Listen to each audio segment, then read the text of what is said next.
Greetings, fellow Empyreans. I am Ashtarothi, the voice of New Eden, and did someone say Legion? I've got mine here, and also my camera's in the wrong spot. Yay! This is the Eve Universe show! It is, sorry, I forgot. It is May 2nd, YC127, the first day of Fanfest. It was the keynote. My dog has been very confused the last couple of days, or sorry, this morning, as suddenly I'm up at 3 o'clock in the morning, and then I'm trying to go back to bed, and then I'm back up at like 7, and she's just like, what is happening? Can Zoria say show? I mean, she's not really much of a barker. I'm not sure if she's ever done like a howl. If I can get her to do that at some point, that might be cool. But welcome, guys. How's it going? We have a lot to cover today. I have the Eve Fanfest, the keynote pulled up. We are going to be going through the entire keynote, which ended up being almost an hour and a half, I think. And we will be talking about it all the way through it. The good, the bad, the ugly, or whatever. I'm sure that my downstairs neighbors are own her mom and dad. So, I mean, it's their fault indirectly, right? But first, let us begin by demonetizing my stream. If the trailer that I'm about to play doesn't show up, that's why. CCP has a tendency nowadays to use music that ends up like they license it, but they don't, like, it's not publicly licensed. But I'm gonna take a risk for it. I'm gonna let it. We're gonna roll with it. Like the stream. Share it with a friend. Here we go.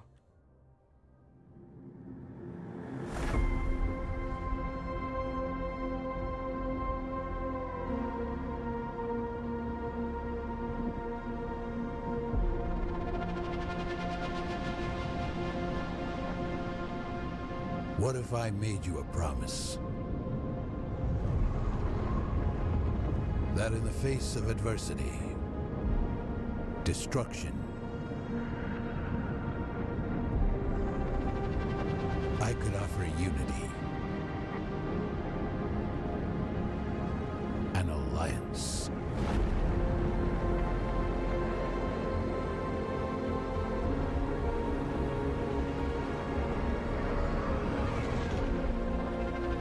Where the purpose of one would be the power of many.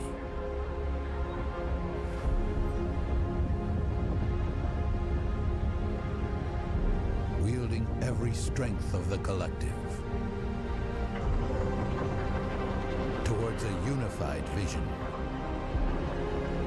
and constructing a future. Oh boy. Oh boy! Where your every action fuels our momentum. Yeah, their animation team is getting really good. Becomes reality.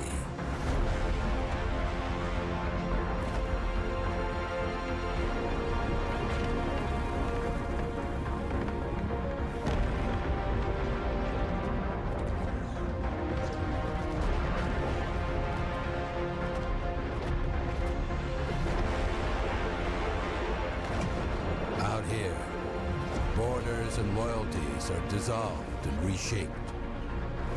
Ambition, arrogance, and aggression collide. But we stand undaunted. Our legion unbreakable.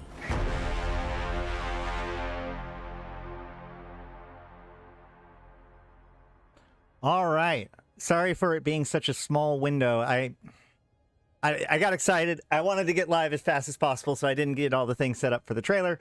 But we do have the Legion expansion launches on the 27th of May, guys. So it isn't on the 6th. I wasn't, like that thing hasn't happened. Although we do get a little bit of a teaser about what is happening on the 6th in the keynote. A little bit of a spoiler, I guess. But we do have a lot of information about the Legion expansion, which launches in about 3 weeks on the 27th of May. So this month, 25 days. 1 second. My dog seems to have gotten in.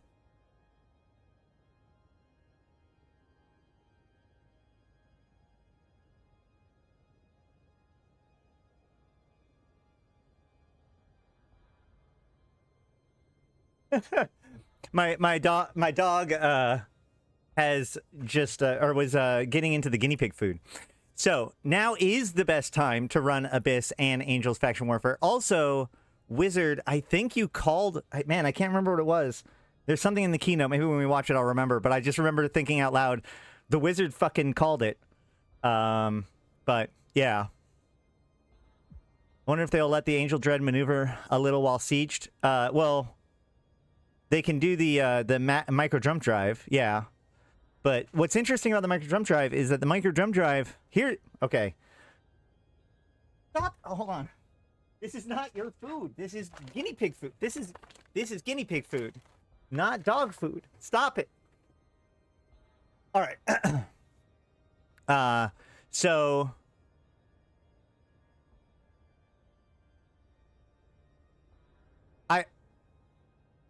We'll see when I get there, when we watch the trailer or whatever, or the actual presentation.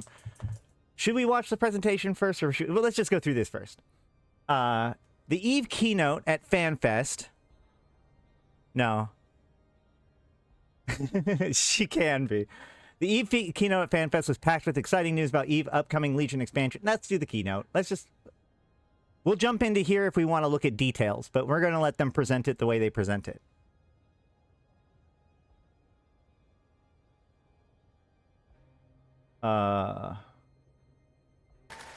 Now, one thing I didn't like about the keynote was that so they had the actual, why is my browser window, hold on, that's Eve. My browser window is having trouble being like selectable. Give me a second. I'm going to tweak this a little bit.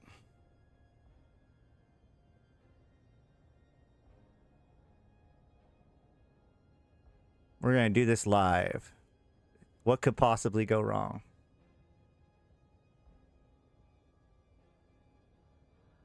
No, that's a browser source. That's not what I want.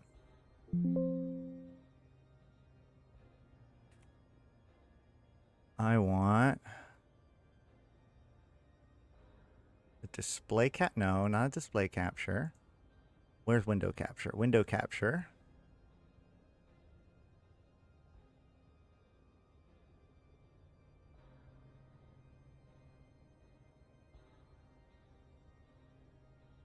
Technical difficulties. All right, and then we can go boom. Boom. Boom. And finally, boom. That work? This good? This good. All right, let's get started. That it took 45 minutes to touch on EVE Online. I mean, honestly, Nicholas, like, you can say that, but I'm not that surprised. Like, they're going to go through all of the major stuff ahead of time. I was quite surprised how much time got spent on non-EVE Online products, because they all had their own. I assumed that since all of those other those other things like EVE Vanguard and EVE Galaxy Conquest and EVE Frontiers, since they all had their own panels and keynotes, I figured that they would keep it pretty segregated. But so I am kind of surprised about that, although the keynote was a lot longer than I thought it was going to be, or at least a little bit longer, like about 20 minutes longer than I thought it would be. But like, honestly, having watched a bunch of keynotes, this pretty much hit what I would have expected, right? Like, of course, they're going to hold off to talk about the actual expansion until the end. They're going to do a giant, victory lap and talk about, and honestly, like, talking about a bunch of their other products makes sense a lot of the time in these kinds of keynotes. Like, this is where, that's the thing. Like, a lot of people, like, I was watching the Twitch chat and people would be like, oh my God, why isn't she talking about why is she talking about all this other stuff? It's the brand manager. She's talking about the stuff that they're doing that is like their product development, right? Like, that's the point. Like, all of this is part of all of this. So yes, we got what we wanted, and we got other keynotes too. But just realize that like the point of the Eve keynote is yeah, I guess that is that true that tomorrow's the Eve Online keynote? I thought today was the Eve Online keynote and the other one. Okay, maybe I even set my own expectations wrong then. My point is that like this is just pretty. This is the overall top level. I think it was pretty much the kind of keynote I would have expected. I think that. And we'll talk about this a little bit as we go through it. One of the things I found really interesting is if we pay close attention, very, very, very little gets talked about what is coming in 3 weeks. A lot of the things that they talk about seem to be things that are coming later than 3 weeks from now. Even though they later kind of try to lump it all together to sound like it's the stuff that's coming like right away, but it's, I don't know. That is the weird thing that was about me. It was about how little was focused on what is about to come.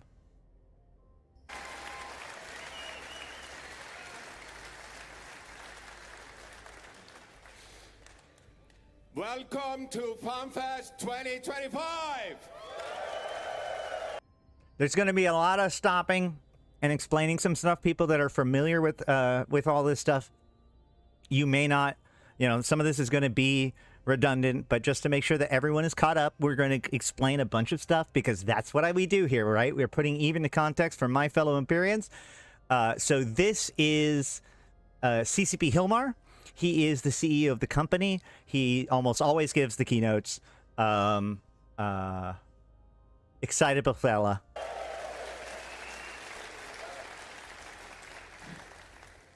And welcome to Iceland.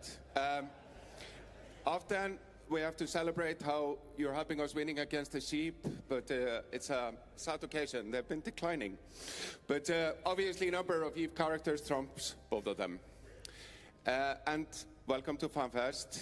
I can't believe it's been 18 months. It seems both longer and shorter. We were, of course, in 2023 in Laugardalsvöll celebrating the first 20 years of EVE Online, which has now been memorialized with a 2-story monument. We're making plans for the third. Because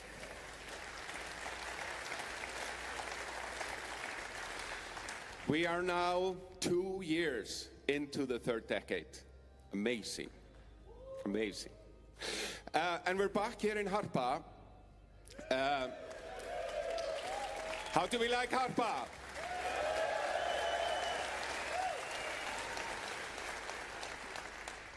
That's another very weird time warp. I was counting it up. We were here actually celebrating 15 years of EVE Online in 2018. 7 years ago. Man, time flies. It both seems yesterday being here on stage and again, like an eternity ago. Because again, 15 years last time here in Harpa celebrating, now 2 years into the third decade. Amazing.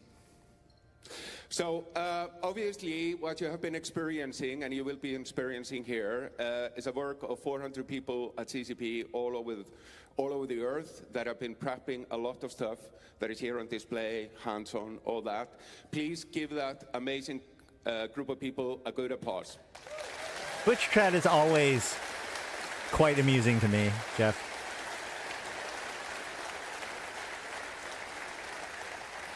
And it is always good to remember that not everyone at CCP is like me. I've gone to every FanFest, and some of you have done as well.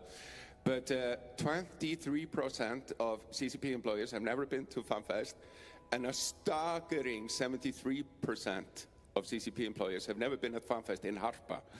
Think about that. So join me in observing their youthful enthusiasm as they wander the halls of Harpa here for the first time. It's an amazing experience. And of course, speaking about things for the first time in Harpa, all of these games, except EVE Online, have never been here before, and there has been a lot going on across the kind of portfolio. And of course, starting with the dearest EVE Online, the little spaceship game that could, from meager beginnings. I'm now celebrating my 15th year of standing here on stage talking about EVE Online. Here we are in Lofkastelling in October 2004. You look And of tired. course, today we're going to be talking about expansions. This is no longer my job, obviously, talking about them or making them. But I've seen what is in store, and it is something to behold. I just love this picture of like corporation projects. I hear you. I hear you. Already I hear teasing you. what's going to happen or like what's Yeah. coming. Yes, this is my own power fantasy of my job. So there's like a project here called X, as you said. But Eve is so much more than a game. Of course, what we introduce to the software of Eve Online is a part of it, but there are so many other things that are going on. We have third-party developers, we have events, we have books, we have beverages, partners, merchandise, and art. It's such a wonderful ecosystem. And there was this beautiful moment that made it all come together. Nobody really for me knows last how year, Eve works fully. where Katya, Sai, and Kripa came together. These are some of the greatest people in the EVE Online history. They both have obviously monuments inside the game, and seeing them coming together like this is really... Okay, so a couple things. First of all, based on what Random Sec is saying, like, I mean, player feedback is important, especially the player feedback in even the player feedback in Null, even if their perspective is based on something 15 years ago, that can still be valid because it's the experience that people are having. Like, the feelings about how things were 15 years ago and how they are now does actually affect gameplay, and it affects how these people communicate with each other, etc., etc. And honestly, when it comes to nullsec, there is a certain amount that CCP has to learn about what makes it nullsec important versus not important. And we're going to talk about that a little bit more, about how the changes that they've made in the language that they talk about these things. You can tell that they've learned a little bit about what is and isn't actually important to nullsec. But to jump to this really quick, I just want to talk a little bit because he doesn't really talk about who these two people are. These are two incredibly famous people in EVE Online. The person on the right, I'm going to start with, is Kriba. Kriba is considered to be the most trusted person in EVE Online. He was famous for basically turning capitals into mining ships. He's one of, so if you look it up, there are actually rules for people to be able to have capital ships in HiSec. You are technically speaking allowed to have capital ships in HiSec. You can't build them, you can't move them there or anything like that, but if for some reason they are there, then they are allowed to be there, assuming that you do not break the rules. And basically, you're not allowed to use them in any way that is capital related. In other words, you can't activate the capital modules. You can't use a dreadnought like as an actual combat ship or anything like that. You're effectively allowed to mine in your dreadnought, and that's it. You're allowed to undock, dock, and mine in your dreadnought.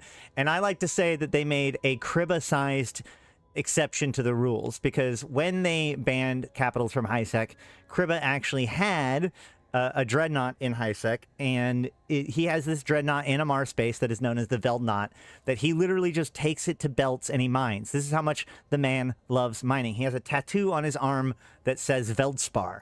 Okay, so in fact, I believe he's even made, he made a lot of the earliest tools of EVE Online. I'm pretty sure he made, let me just double check. EVE.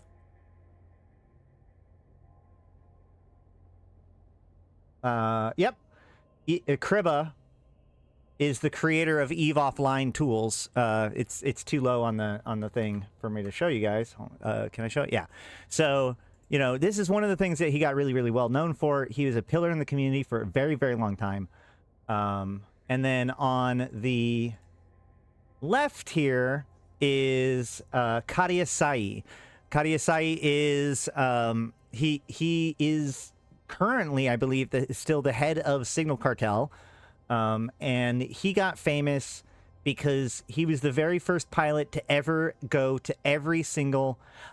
I don't know if I think Kriba might be behind Dotline. I'm not sure. He's the first person to have ever gone to every single system in New Eden both K space and wormhole space.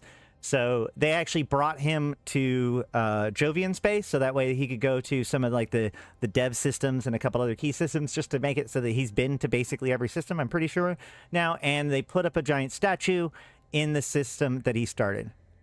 No, that's what I'm saying. Sorry, Kadia was the explorer, who's on the left. Kriba is the miner, who's on the right. Okay, don't confuse those two. Not only to every system in the same ship. Yes, he managed to make it to every single system in New Eden and wormhole space without losing a single ship. That's what's wild. Really, what drives it home, what EVE is all about.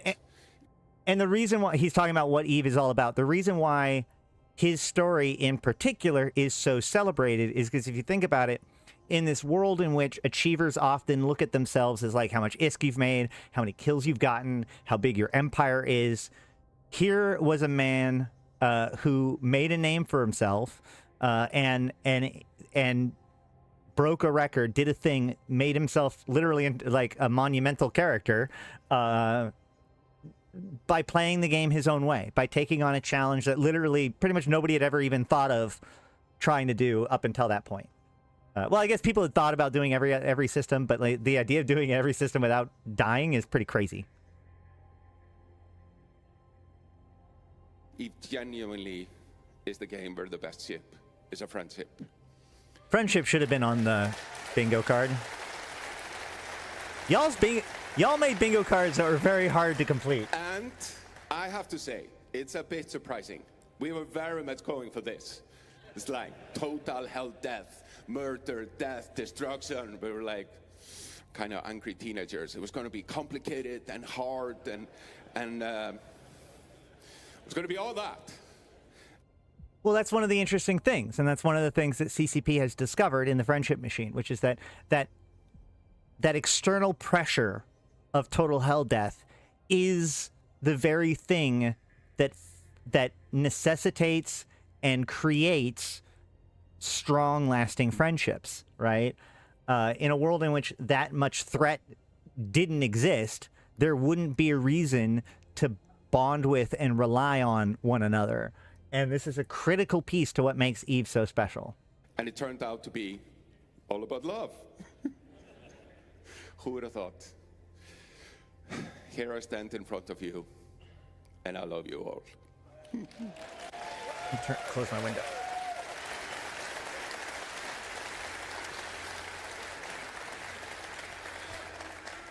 But if there's something we more also love, it's numbers. And especially when we have the highest numbers. So EVE has achieved. So a couple of things here. First of all, these are the record-breaking battles. The Bloodbath of BTEC R5RB is also known as Titaniomachy. It was, at the time, the largest Titan battle to have ever existed.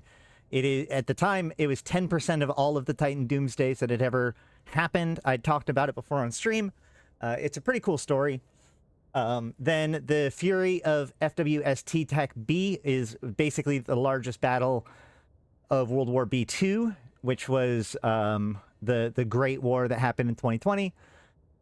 But that was actually supplanted by the Massacre of M2 TAC XFE, which the Massacre at M2, it was considered to be basically, I mean, obviously the war kept going after that for a little while, but the Massacre at M2 was a pivotal changing moment, turning point for the war when it came to Goonswarm destroying a whole bunch of stuff for pandemic or the Pappy invaders. And then of course the Great Migration was earlier this year. We're going to hear, or later last year, which we'll hear about, which was basically when the Imperium moved from Delve to where they are now, in, I think, Tenerifis. The one thing that's in common with all of these is that they're all involving the Imperium. 3 Guinness World Records. One of them was actually beating our own record. So technically we have 2 active ones. We're currently talking to Guinness Book of World Record, explaining to them the awesomeness of the great move. So hopefully when we're here in Harpa again, we'll be celebrating yet another new record. And of course, all these records belong to you. We just built the playground, make sure it's kind of holding together while you achieve these amazing things.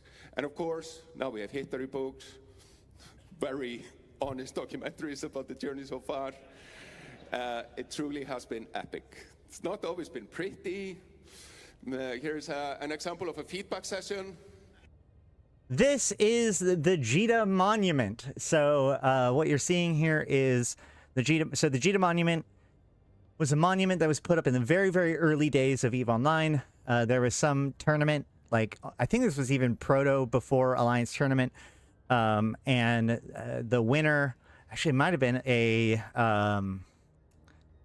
trivia contest. I don't remember exactly why the monument was created in the first place. However, during the Summer of Rage, which we have talked about on stream, the players protested the changes and the direction that CCP was making with the idea of like, we would rather shoot this monument that can take 0 damage and waste all of our ammo doing that than play your stupid game if it's going to have golden ammo in it, right? If you're going to start selling power in the game. And that was a monumental moment in EVE Online's history. CCP had to have an emergency summit with the CSM, changed the direction of their company pretty much very dramatically overnight, scrapped all of their 6-year plan, and started from kind of like building back up from scratch their trust with the community and their development path for EVE Online. This right here is why we don't have walking in stations. It's why that whole avenue of thought was basically aborted. But, you know, as he likes to call it now, a feedback session. We operate a lot on feedback here. I think Omelka Gold is explaining something terribly complicated about EVE Online, and I'm squirming there in the chair. But we love it. And Fanfest is very much about this. It's about like all the amazing feedback. We had a great session with the Council of Stellar Management 19 earlier this year. So Council of Stellar Management, the last picture and this picture are both from CSM. For those of you who do not know, every year we elect a body of representatives of the players that get flown out to Iceland. They're held under NDA. They get shown stuff that we aren't necessarily given access to in order to give CCP feedback and direction. Yeah. I frankly have never seen as much value be generated in one room as everyone came together to talk about EVE, follow with quick feedback, strategizing for the future. It really is amazing to see how much we have grown on this front. And if I do count all of the minutes and hours and years that people have played EVE Online, and I add them all up, and I take kind of theories about how the pyramids were built, we would have enough to build 11 of them. That is such a weird stat to show off. Like, one of the most argued about things in world history is how the ancient Egyptians built the pyramids. Like, how can you just brush over with some of our ideas about how long it would take to build the pyramids? We built 11. Like, that clearly says more about your theory about how they built the pyramids than about how much effort anybody put into anything in EVE Online. Why not use something with like a known quantity? Yeah, the aliens did it in like, if you believe in the alien theory, then it's the effort it took to take 15,000 pyramids. What now, CCP Hilmar? Like, I don't know, use a known quantity of effort, please. Like, that is the most weirdest slide in this whole presentation. And of course, nobody really knows how these pyramids were built. And I, even though I've been here all along, Hilmar, you get accused of making shit up and talking out your ass all the time. Don't compare our effort to hypothetical pyramid creation, please. I really don't know how we have achieved this. It is such a marvel that EVE Online exists and is growing and thriving on what is next week, year 22. It truly is astonishing. It truly makes me like the stream, confident in saying these crazy things. EVE forever.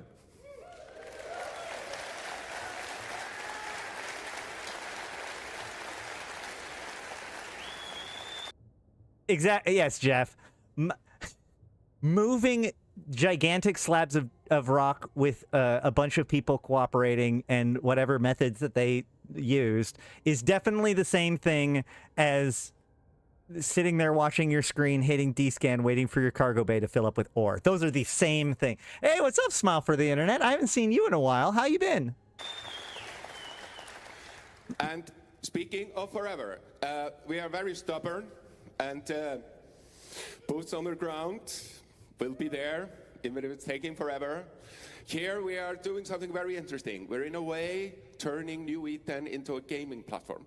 So the general idea is that we will have 2 games, which kind of share a world, an economy, social network, war narratives, etc. It's something. We work on that truly economy phenomenal. part. Obviously, this is not our first try. Here are many tries. So I've talked about this on other streams before too. This is the history of the shooter from their perspective, and we can see that, like, so Dust 514 turns into Project Legion, which was the attempt to bring Dust 514 into the player PC. That eventually gets scrapped, and Dust 514 kind of gets sunsetted, because the idea was they were going to transition Dust 514 from PS3 to PC. But then as that ended up being, they deemed it non-viable, they, you know, shut down Project Legion, and as the PS3 sunsetted, so did Dust 514. And then, of course, that evolves into Project Nova. Project Nova makes it to 2018, where they show it off, and everybody, people don't really like it.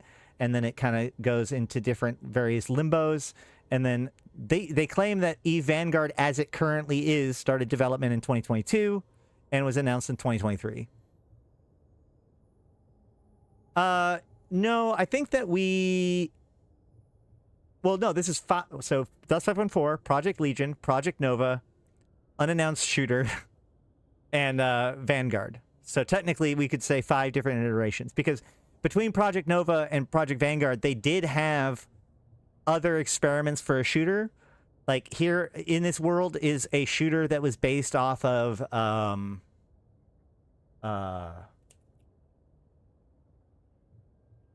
open world, not planet side, Activision. It's the second one, but it's not Planet Side 2. Starts with J.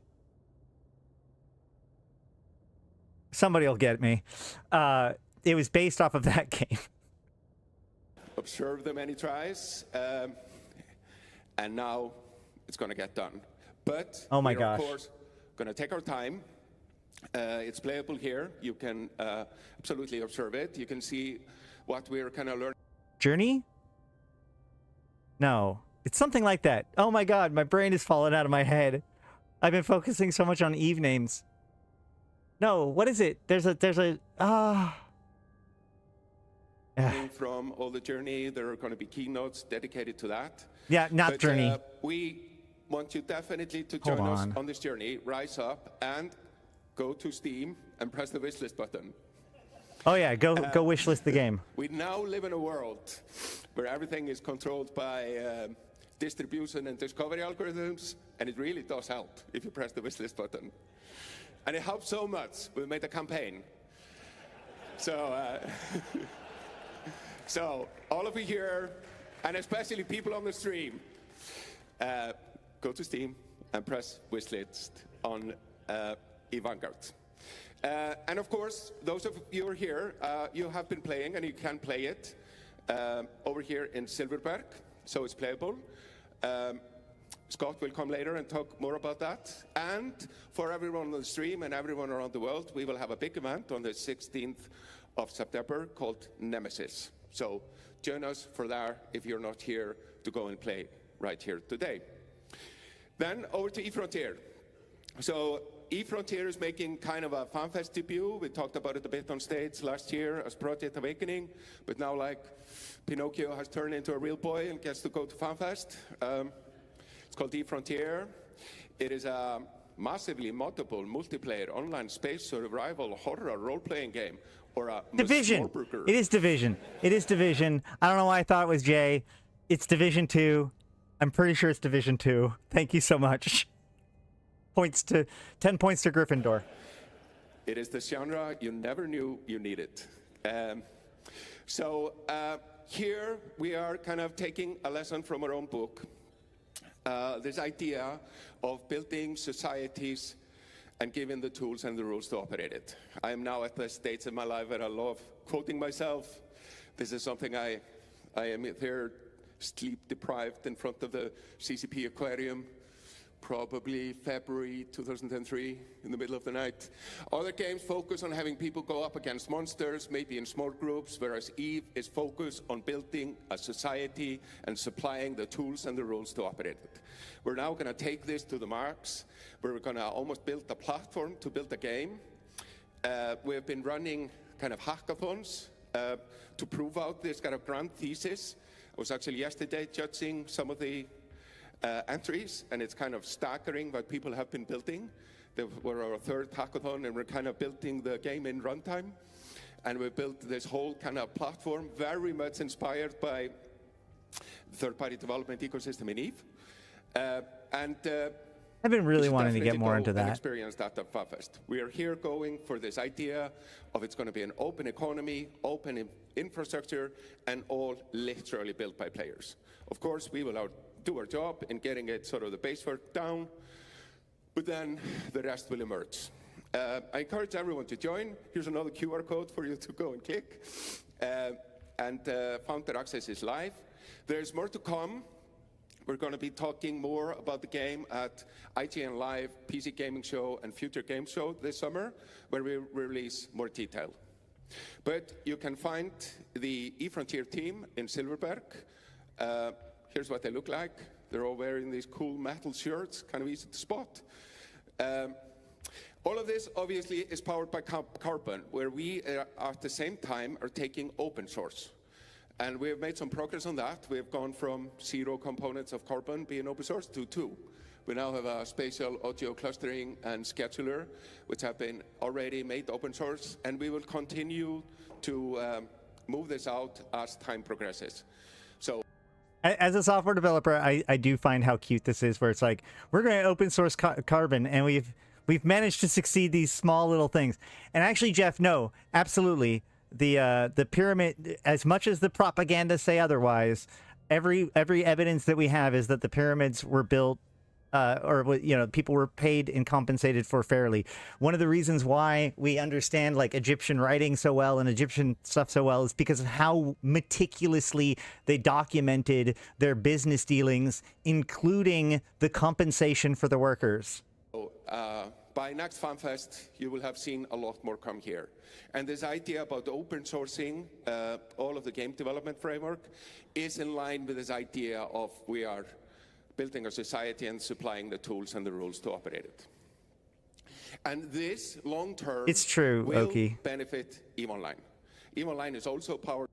I mean, you're right, Oki, which is why it's such a crazy concept. And I mean, they're working on it. And I'm not saying that they're like it's bad or anything. That's why I just think it's almost like, to me, it's adorable. Like it's a very noble ambition, but like their progress so far just shows how hard of a thing that they're trying to do.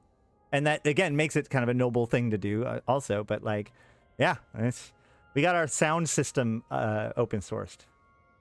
By Carbon, all our internet spaceships, which are very serious business, especially online. But Frontier allows us a unique opportunity where the business there is slightly less serious, so we can push more aggressively. And you will see a lot of this kind of roll over to EVE under this banner of EVE Evolved. We've just released the sort of GPU-centric rendering. There will be more and more of these components coming online. The biggest one will, of course, be the upgrade to Python 3. Which is quite the thing. This is something we have been delaying for 15 years. And Python 2.7 is way out of expiry.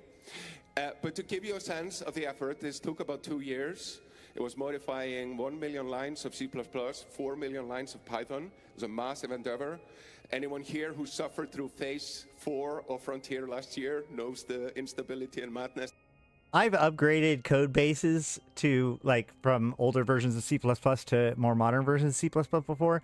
This is gross. Is this the AI picture that people are complaining about?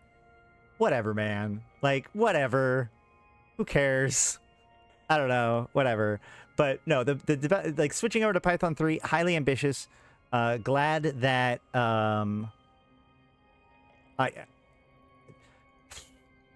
as he talks about, like, we might be able to get an advantage to EVE Online, but it is a huge piece of upgrading the EVE Frontier code base. I'm probably not going to go off on a big tangent about it right now, but as a coder, I am both geeked out by this and also nauseated by the amount of effort that it must take for them to have actually succeeded in this. That was. Thank you all for clearing out the bugs.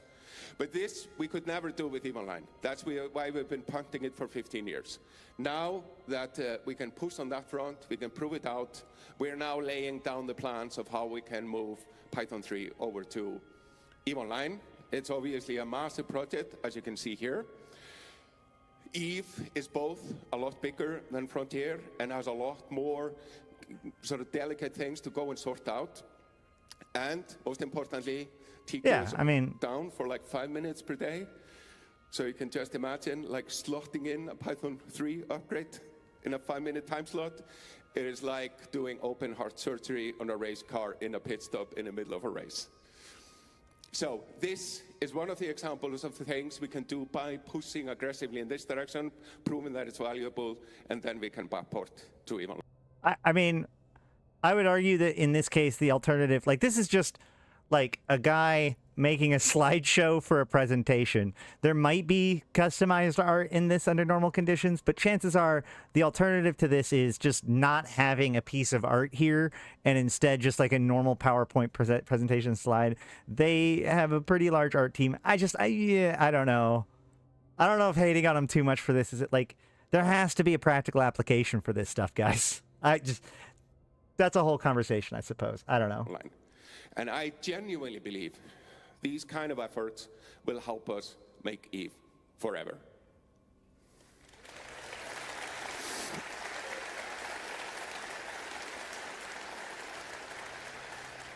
Then I'm gonna call on stage CCP Orca to give us updates on the publishing front.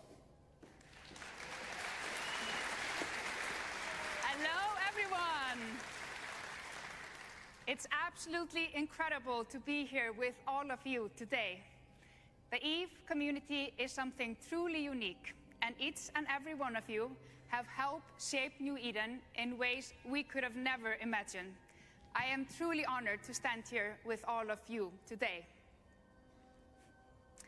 The EVE community is what makes this universe truly special, and today this is the marketing director, we want right? To celebrate some of the incredible contributions and milestones that make New Eden what it is. At CCP, we have a long-standing tradition.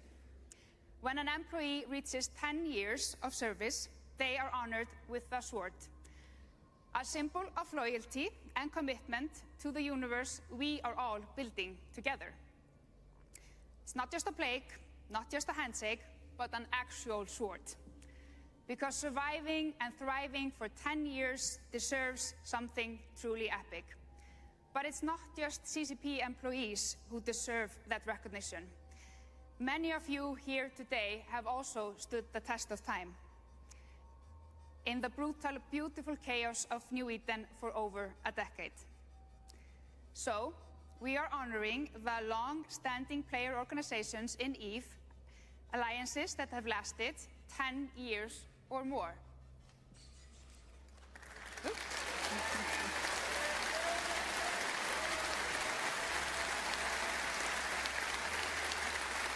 Why was Pandemic Legion on that list? No, I'm just kidding. I'm kidding. So we tracked down your stories and hey, created Nosy. something celebrating your journey. And tomorrow, during the closing I don't know, ceremony, Brad, what was your alliance? we'll have a sword ceremony for those alliances, carrying forward a tradition. I love how these are the alliances that have been in the game for 10 years or more. 5 of them have the default alliance logo. That seems suspicious, doesn't it? What alliances are those? But let's see. We've got I didn't know that Fraternity was that old now. That's actually true, Laurel Hawk. There's a lot of things that...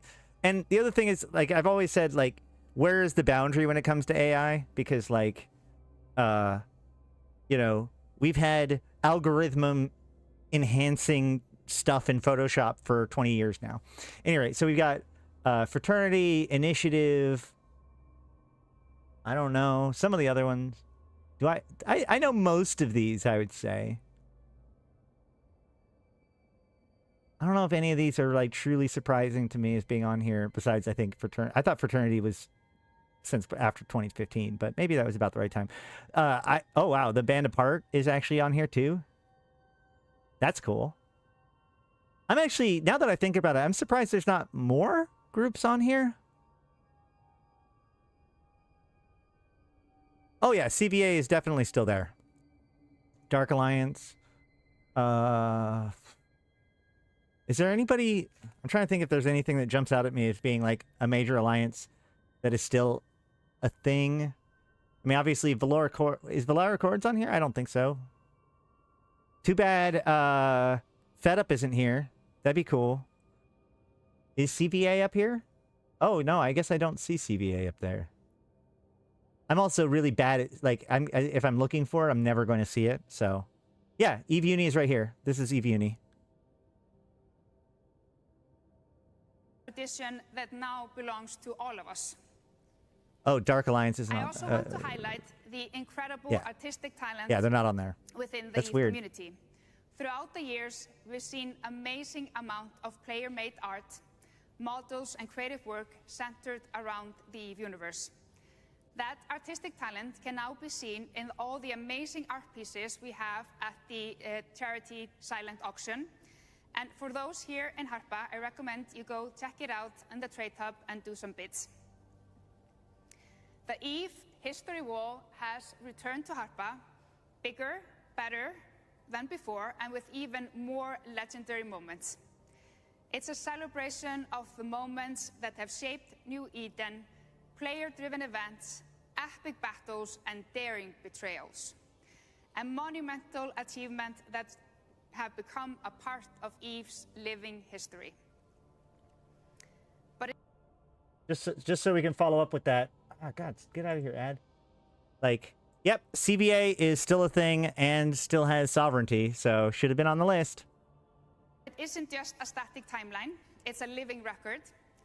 And we will continue to document and preserve the evolving history of EVE, adding new chapters as all of you create them. Through the decades, EVE Online has thrived because of you. This is the community director that came from Activision, alliances, right? Betrayals, and victories. And this past year, we saw some legendary moments unfold. The Great Migration and the Great Alliance Reset at the start of the year. And we at CCP watched closely by as a huge amount of faction titans were killed through a dread bomb in the Royal Flush. And some amazing fights over the Metanox moon drill. Since the launch of Founder Access, EVE Vanguard players have charged headfirst into brutal war zones. The battlefield is alive and it's evolving fast, and the Vanguard community is building it one deployment at a time. And recently at EVE London, we saw EVE Online players and EVE Vanguard players side by side celebrating New Eden from orbit to boots on the ground. Vanguard players...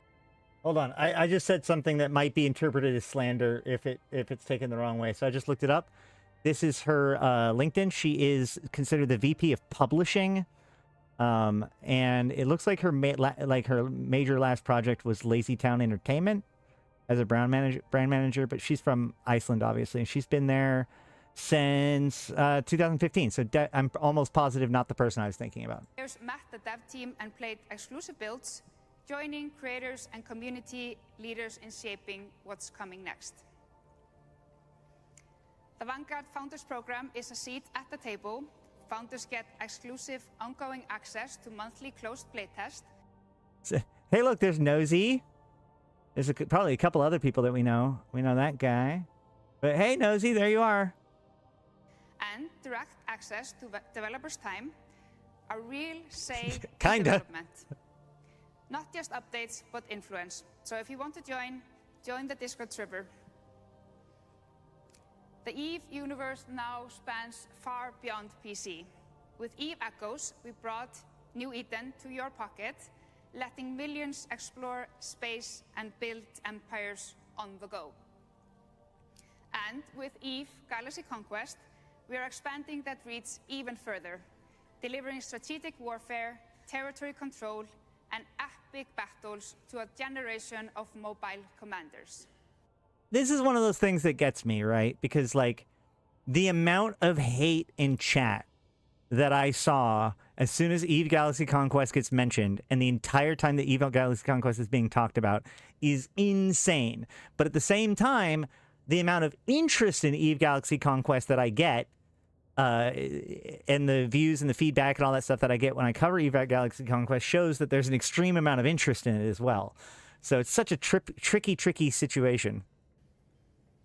No, we've almost completely stopped playing EVE Galaxy Conquest at this point. I am thinking about trying it out again at Season 4, but yeah. You're right, it is not the same audience. But the other thing is that this is another one of those examples where the people are so... It's kind of like AI art, honestly, and a lot of other things. People so aggressively shout it down that the people that are interested in it just don't even voice themselves. They just, like, quietly... like. They're almost like an oppressed people. I don't know how else to put it than that. But, like, people are so upset that they shout over anybody and actually suppress discussion about it, even though there is interest in it, which is a very complicated thing to deal with when you're a brand manager or a content creator trying to figure out what to do. Since its global launch, EVE Galaxy Conquest has been installed over 680,000 times. And players have... That said, 680,000 times, while cool, is definitely not as impressive of a number that I would have wanted by this point, but it's still pretty cool. Classed in an astonishing 78 million battles across the stars. Billions of loyalty points, military exploit, and conquest credits have been earned, spent, and fought over. And player form alliances. The EVE player base is definitely in the true spirit of EVE. A big challenge for EVE. Season 4 of EVE Galaxy Conquest. Comey. Let's be real. Like, I'm willing to advocate for EVE Galaxy Conquest, but to say that the only problem with the game is that is wild. Quest kicks off end of May, and it's the biggest evolution yet. Faster paced progression, new core buildings, expanded commands, and greater fleet capacity, all designed to unlock deeper strategy and deliver the most intensive PvP experience on mobile. So now it's a... So this is my concern about Season 4, right? Because, like, everything that she just said about it, like, that is interesting for a game that you're trying to, like, give more combat variety. But in my opinion, the things that make EVE Galaxy Conquest a challenging thing to enjoy playing long term is more like a lack of different game modes or secondary objectives. It largely boils down to, are you on the correct team at the beginning of the game or at the beginning of the round? Yes, no. How does that work? How and more or less just kind of feeding off of being part of the largest group rather than anything that you do on your own, and exploring your your setups or whatever. So, and I don't hear any of that being addressed here, but we will be keeping an eye on Season 4, what it means, and all that sort of stuff on here. Perfect time to join. All right. The EVE Partnership Program exists to empower and reward the most dedicated EVE content creators and third-party developers by providing meaningful support, incentives, and opportunities for growth. Ever since the start in 2020, we have now more than 200 creators in 8 different languages.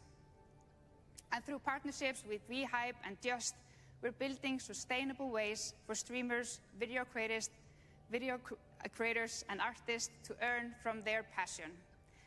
And these platforms help us support creators financially through campaigns, recognize and amplify your work across the EVE community, and most importantly, Yeah, I've been kind of doing that too, Davon.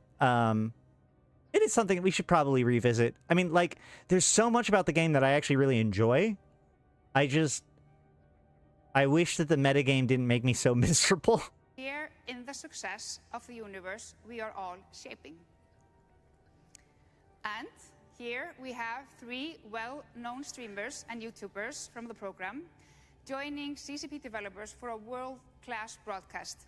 Content creators Pando, Loro, Amiomia are here on site in Reykjavik making... Big point right here. So specifically her, I can't remember her name right now off the top of my head, but so in fact, actually, it's Ammonia. I don't know. Whatever. Either way, she has been doing really, really great coverage of Fanfest. Just her own personal, Amy. Okay, we're going to call her Amy. Her own coverage of Fanfest on the ground. Just kind of walking around with her streaming equipment, which is awesome. But also, guys, like, I appreciate you guys watching my stream and our analysis of this, but just realize that right now there is a giveaway, right? If we look at the Fanfest skins. Oh, shoot. Hold on. What are the Fanfest skins? Give me a second. Give me 1 second.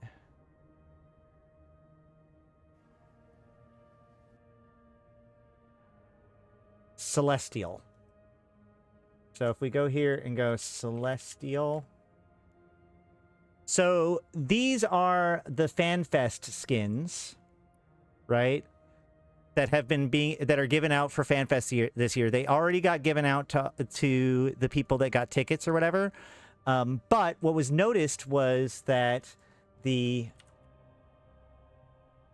that one of them, the big one that people were actually kind of interested in, was not available, was not given out. This one here was not made available until now. So if you watch the EVE streams, you got to watch the first 4 hours of EVE streams to get the Catalyst Navy or the Catalyst Police skin, and then keep watching, and then you can get this skin. And this is, I think, the only way to get this skin is by watching the EVE FanFest streams. So make sure, like, tomorrow morning, maybe, you know, it was 3 o'clock in the morning my time, but it might be worth, you know, turning on the Twitch stream and just letting it play so that way you can get your own copy of the skin. If for no other reason, then it might be worth selling. Who knows? I know there were people that were really interested in it. It was upset that it wasn't part of the main giveaway. So now we know what it is or where it's coming from. I'm sure you all get the latest scoop on what's happening at FanFest, with interviews, good vibes, and some general banter. And shout out to Amiomia, who has been here for a week, traveling the country, playing EVE in all kind of different locations in all kind of weathers. I don't think it's concurrent. It's subsequent, right? Like you do one and you don't get them both.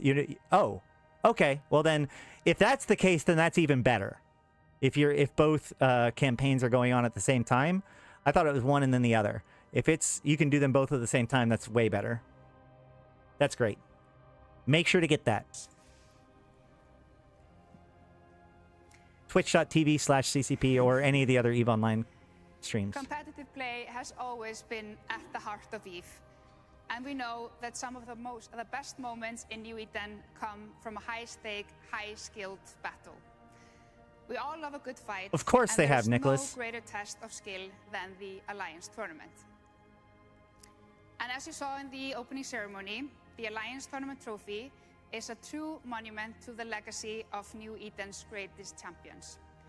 It features a figurine taken directly from the statue of the in-game Alliance Tournament monument located in the Monarch system, and its figure takes inspiration from the iconic Keepstar Citadel. It's kind of cool that we were showing this off yesterday, huh? And endurance. Surrounding it, engraved in stainless steel plates, carries the name of every alliance that have claimed victory ever since the very first one in 2005. And we will continue with future champions also get their names added to the trophy over time, continuing its living history. The Alliance tournament is a big deal, but it's not the only tournament. We all know a huge part of a healthy tournament scene comes from a variety of competition to compete in. The most recent Charity Cup is a great example, and we want to be able to do more. So we are expanding tournament opportunities to you, the players. We're updating and modernizing our tournament toolset with the goal of bringing you bigger, better, and most importantly, more tournaments. The tools will allow for independence and versatility of tournament organizers, so you can experiment with rule sets and formats matching your creativity. We're not finished yet, but we'll have more information on this soon. And another code for a Discord link. So if you're looking to host a tournament, share some wild theory crafting, head over to the tournament channel on our Discord server and take part in the conversation. Eve War for New Eden. The Eve board game will be shipped end of June. I'm actually really excited about this. Have some of you checked it out here? Yeah? Can't wait. It's amazing. It's really, really good. And we're not known for going the easy route. And the factory manufacturing the game said this has been the most difficult game they've ever manufactured.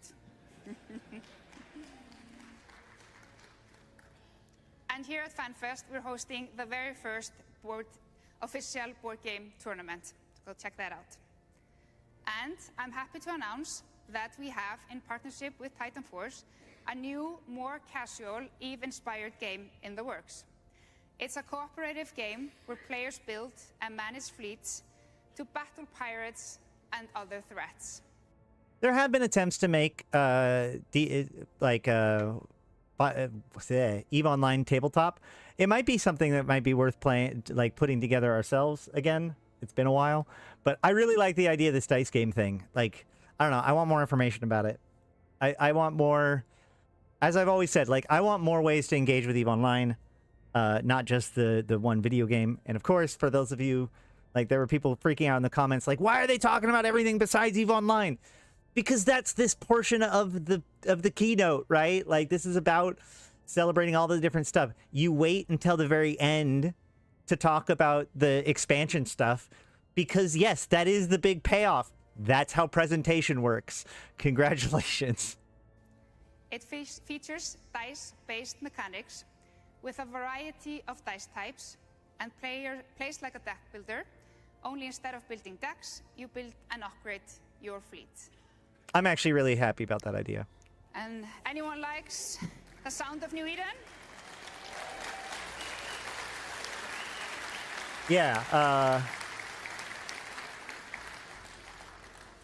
So make sure to have this running in the background. Amazing music of Eve to vinyl. It will be a double vinyl, a mix of classic tracks and new composition in partnership with Laced Records. So a piece of the Eve universe in a physical form. And I promised my brand director to say that this is not the actual artwork or the name. So bear with us. I want the final vinyl to say coming soon on the front of it. What are you talking about? Exploring some concept, and we'll have more to share with you soon.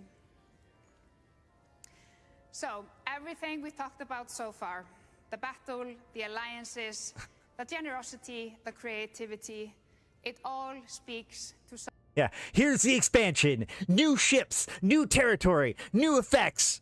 All right, now let's talk about EVE Galaxy Conquest. Wait, where are you guys going? Come back, come back. Something deeper. EVE is more than just a series of events. It's a living culture. It's a mythology in the making. So that's why we're starting a new creative project called the Foundational Poem Book. Let's take a look. This confused so many people. First of all, before we actually listen to this, I want to point out, like, they talk about this a little bit, but this is actually, thank you, Noisy, for saying that. Like, there was a lot of hate for this in the chat, or like, and I feel like it's probably something that most people will be like, what? But this is actually one of the cool things about EVE, because not only is this a celebration of us, of the players and the stories that we make, but one of the things I've really always respected CCP for is their ability to showcase Icelandic culture through EVE Online and through their production of EVE Online and all sorts of stuff. And so this is one of those examples where they're taking a bit of EVE Online culture and a bit of Icelandic culture, and they're mixing them together into this pretty cool thing.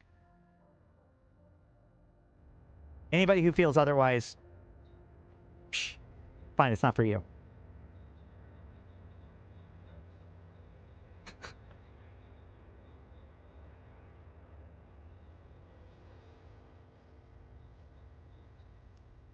Listen, thou shalt, to the tales of Eve, the coming of Titans, the birth of Steve, the mining of rocks, the clouds, the moons, the battles of brothers, badgers, and goons.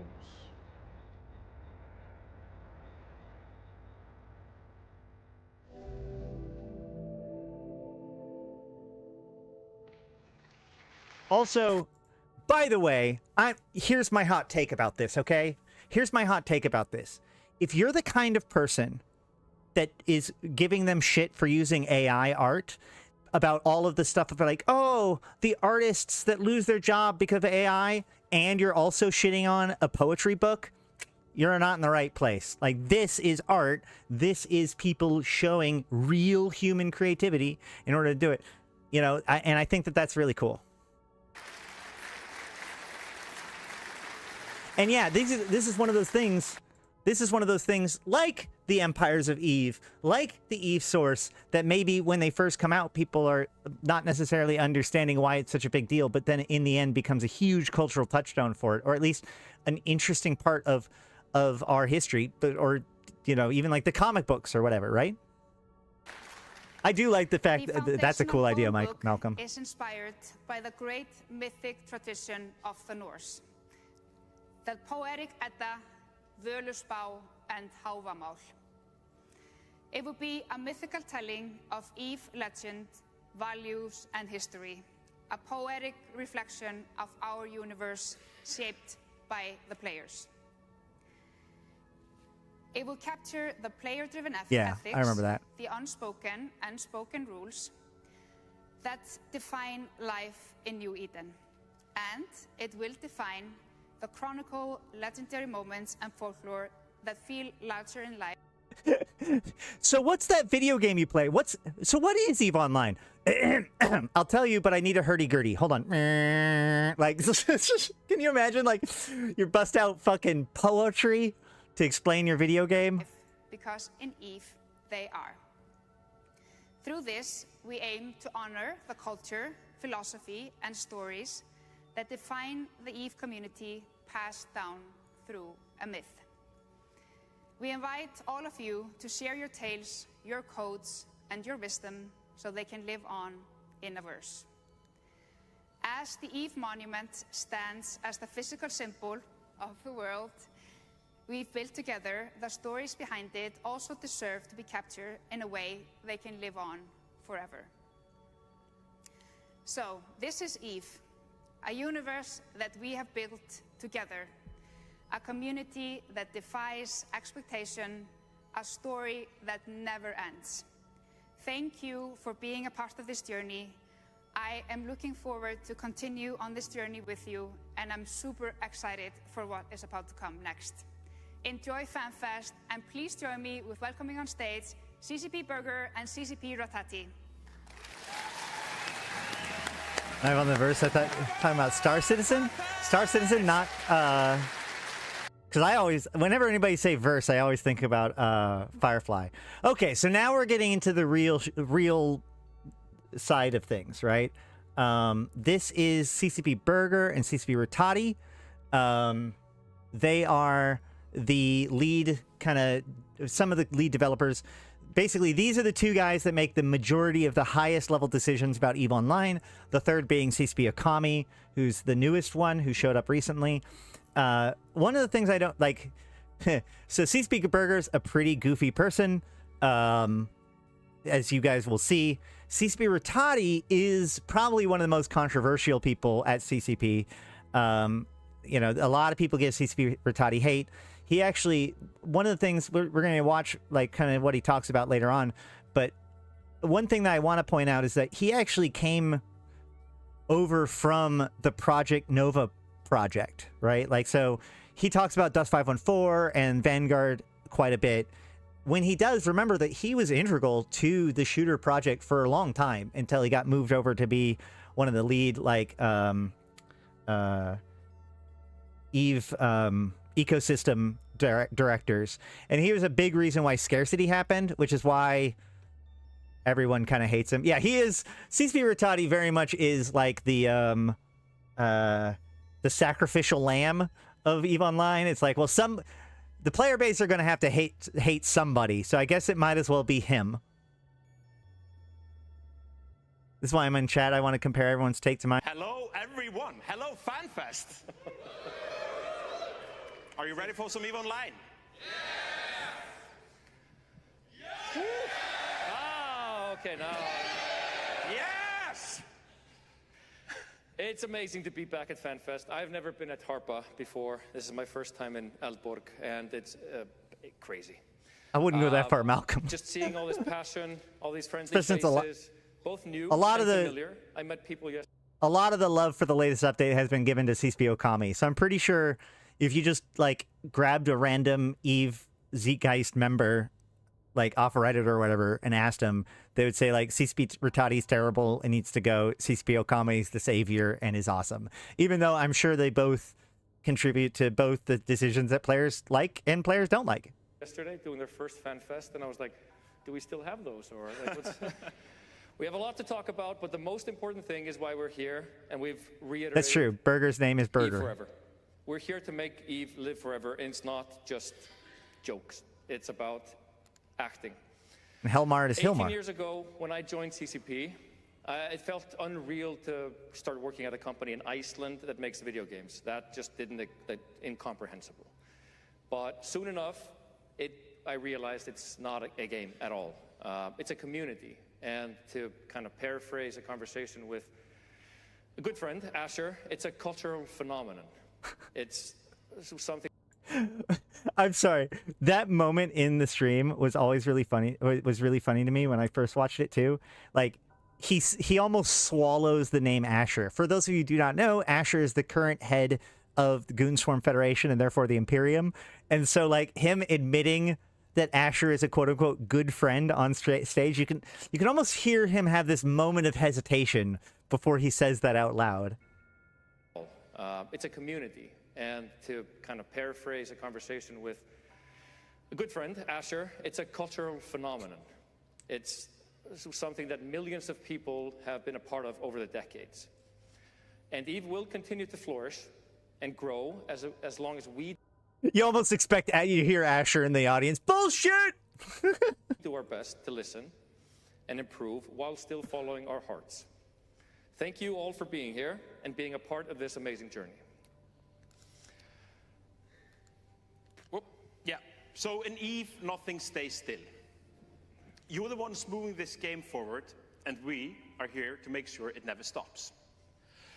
Alliances change, strategies shift, new names make their mark, and old Lots of people here today. Make sure to like the stream. Thank you. legends return to finish the job.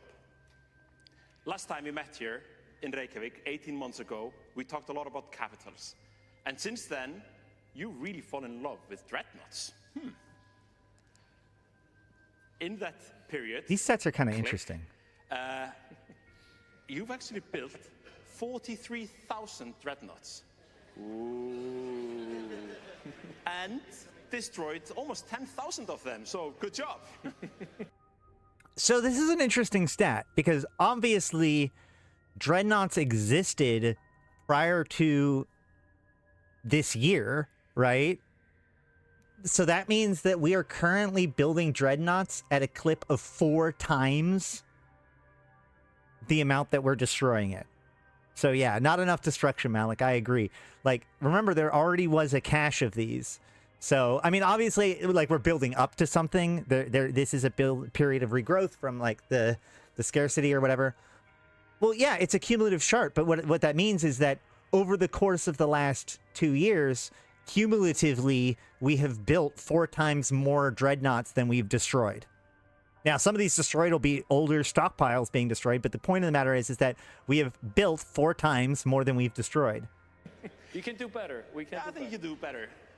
Those 43,000 dreadnoughts, they have managed to deal 56.3 billion worth of damage.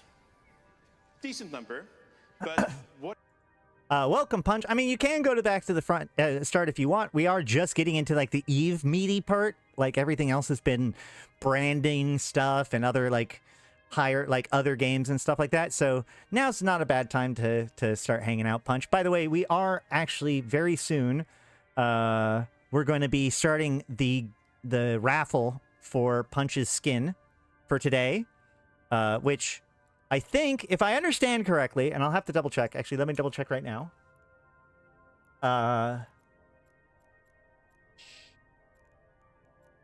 If I go to my Paragon Hub, and see what I have available to me. Yeah. So I have all 3 of these ships available to me now, including the one that we gave away yesterday, that Kikimora. Okay. So here in a little bit, hold on. Here in a little bit, we will be doing a giveaway where you will be able to choose which one you want of these 3. The Estero, which we didn't look at yesterday. The Synesis, which of course everybody should be able to get a Synesis, at least 1, if not 3. By the way, for those of you who don't know, the convocation will be... Hold on.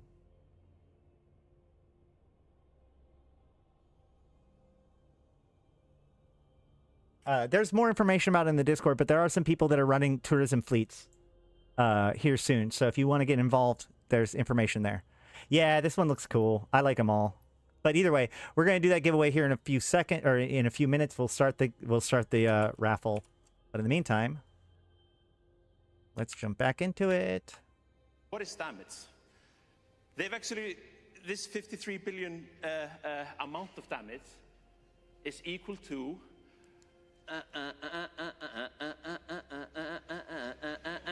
486 trillion and some change worth of destruction. So, great job, everyone. 86 trillion is worth of destruction via dreads. But wait, there is more. What's actually really interesting is there have also been a lot of dreadnoughts that have died. And that amounts to 83 trillion this is weird. Worth of dreads have been destroyed. So our DTD, or damage trade deficit, is actually quite good. Isn't that crazy, guys? Like, is that what you would expect?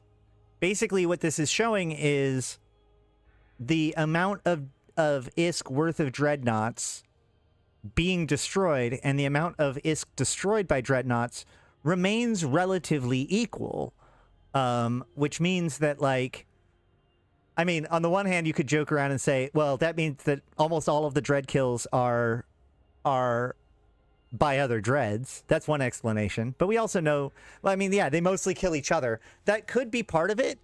But also, like, I think that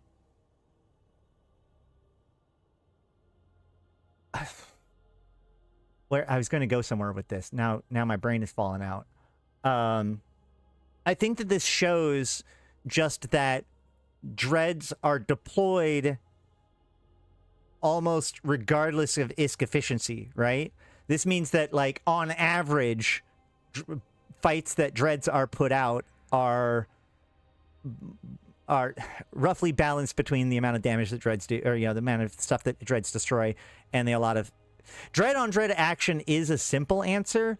But then we also know that there's a lot of dreads that kill things that aren't dreads, which means that there needs to be a lot of things that are killing dreads without it being dreads to compensate, because otherwise you would expect it to be a much larger difference. If, like, every single dread is killed by another dread, then you would expect that it would be that plus the value of everything else that dreads have killed, would be the difference in the between the two numbers. So that's not what we see, though. So I feel like this is just people dropping dreads to do things like you kill a Titan and you lose, you know, almost as much dreads as it takes to build a Titan. That's true. Lancers on JFs and Lancers being dropped is going to make numbers go up. That's true, too. Dreads rarely kill anything else. I don't know if that's necessary. Like, that doesn't feel right. You're telling me Dreads never kill Titans. You're telling me Dreads never take part in structures bashes. I don't know. Maybe it's just that simple. Well, it seems that you've been real busy building, killing, and arguing about stuff. And even moving to warmer places. But as someone who's moved countries quite a lot of times, and someone who really hates moving, I have to give the planners of the Great Migration some props. We were able to capture some pictures for the eventual Guinness World Record press release. So wait, that basically means that almost all value that dreads get from dropping on things, like the difference between what they destroy and what's being destroyed, is almost made up for by crabbing dreads being blown up, right? It doesn't matter, though, Jeff, because if you think about it, even if you have one dread on the kill mail, that still counts as a dread participating in that kill, right? And even if you really, really, really, really don't like the Imperium, I think we can all agree that the effort and planning by their leadership deserves an applause.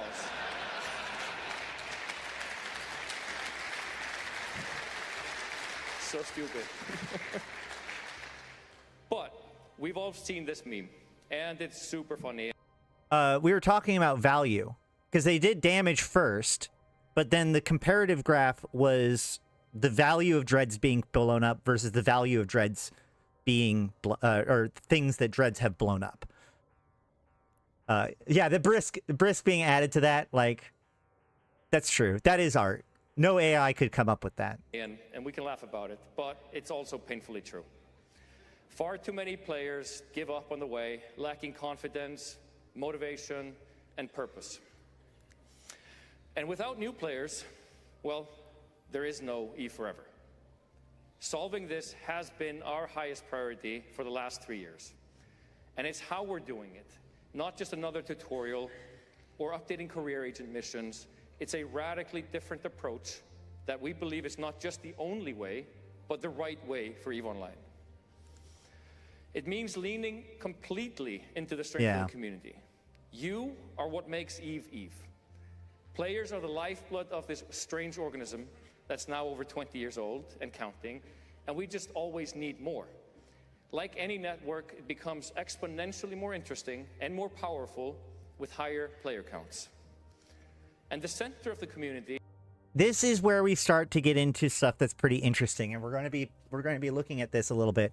So, first of all, what we see here is their updated version of their 4 pillars.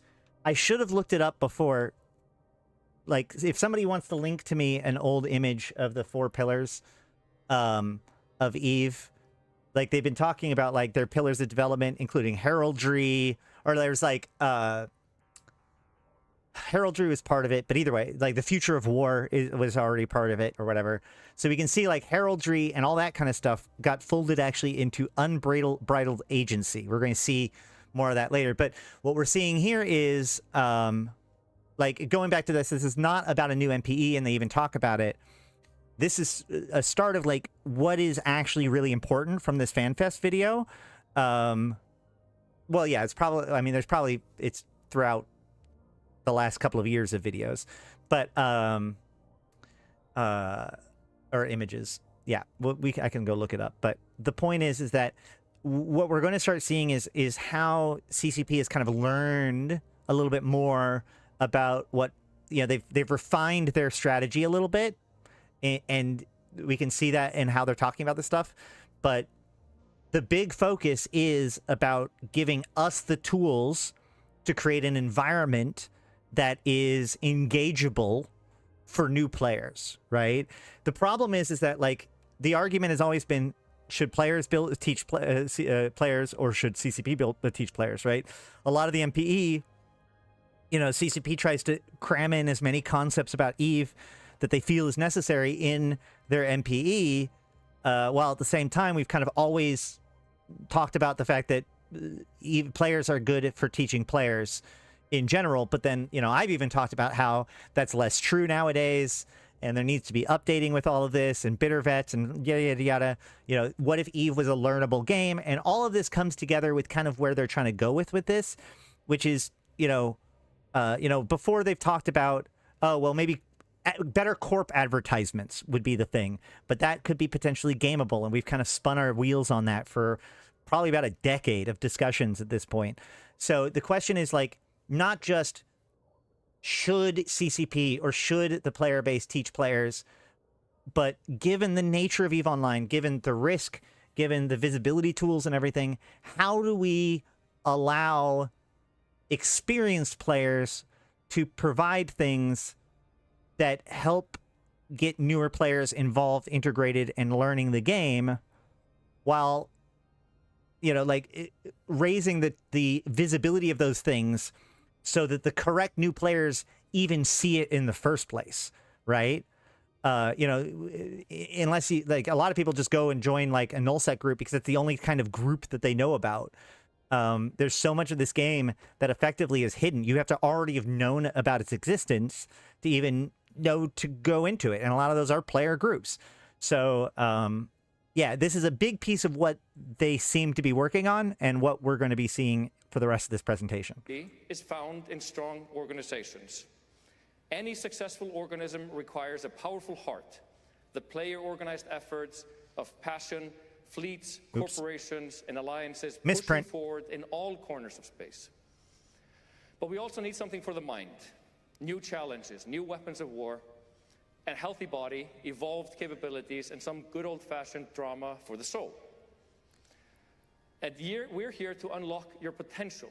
You are the champions we need. Our commitment is to improve the game from now on, not necessarily fix the new player experience. We want to add new experiences, opportunities for everyone, but no one does a better job of explaining EVE than you do. You mentor the new players better than we do. So instead of teaching ourselves, we develop tools for you and a safety net to keep the solo players treading water and building confidence. Same goes for the passive and lapsed players. I'm forgetting to click a lot of slides here. Oh, sorry. Passive lapsed players. We're doing the best we can, but we can't reach the lapsed veterans as you do. They're your friends and your family. So the message is clear. We have a bold vision and a long-term strategy to get there with all hands on deck. But just 3 years and 2 Fanfests ago, we announced that we're going back into expansion, and that was such a good decision to make. This is where we established these main themes that we've been working on since. Consistency for us is key. Since then, we've shipped 5 expansions, made a lot of progress, and more than a few mistakes. But we're committed to learning from them. PCU is up, session length is up, and sentiment is up, and the 6th expansion is just around the corner. But a common request from the community has not been only not to add new features, but to iterate and expand on existing ones, revisit older systems and update them. And we have taken that to heart with major updates. Mostly focused on balance, economy, meta, and quality of life, but also... He's not really clear about what he's talking about here. So what he's basically saying is that as they have reintroduced expansions, what they've started doing is basically, it's always been that like you'll have the main release of the expansion and subsequent patches might implement different pieces of that expansion. But what they've started doing with Equinox is the idea of the major update. So halfway through the expansion, there's another update that is, in the case of Revenant, probably bigger than the actual major launch update. And they're talking about how they want to do that in the future. So this is just kind of setting up that expectation that it's like, okay, well, you have the expansion, and then you have like the expansion part 2. Yeah, Revenant did find it does feel a little bit like they're dipping their toe back into quadrants, right? Because if you have 2 expansions, each with a major update, that makes it 4. And if that brings us back to quadrants again. So they're kind of having they're kind of doing a little bit of both. But I think that the reason why this is in the presentation right here is because they're trying to set up expectations before they even explain the expansion. Because as I said earlier, a lot of what they talk about for this expansion isn't what's coming in 3 weeks. A lot of what they're talking about in the expansion sounds like it's going to be closer to whatever to Legion's major update patch, right, later on. So they're trying to set this idea up of like, this is how we do updates now, right? That's what the point of this piece of the conversation is. Also to try out smaller, interesting things. Our first major update was really in September last year, mostly to improve on fishing or abyssal rifts, evolving existing gameplay, deepening and extending experiences. And for the record, you can expect a third major update in the fall of 2025, addressing community feedback and more. But we can't do these major updates without the CSM. The CSM 19 came to us in Reykjavik in February, bringing plans, ideas, and a true spirit of collaboration. Much of the content for the major updates came strictly from those meetings, discussions, and debates. A big topic has been force projection, and we are, since the summit, working on a joint roadmap, with the first steps being the Ansible exchanges. But we want a future with safe and predictable home networks, and we want healthy risk and reward when you're traveling longer distances. Fatigue, shipcasters, bridges, filaments, and even new types of structures will be a part of this new solution space and factored into the future. We're not going to pretend that we can solve this with a single action. We want to take solid steps forward, measuring and repeating again and again. And in many ways, we feel that we're out of the woods. We have been innovating heavily in the past, and with innovation comes struggles and a lack of momentum. But as we've progressed, our own confidence has gone up. I found it. So the original pillars that they talked about is strong organizations, the future of war, identity, and agency. I thought there was 4. Are those... I guess there was only 3. So we have strong organizations, which is, of course, a big topic of what they're talking about in this video. The future of war, which was also on that thing.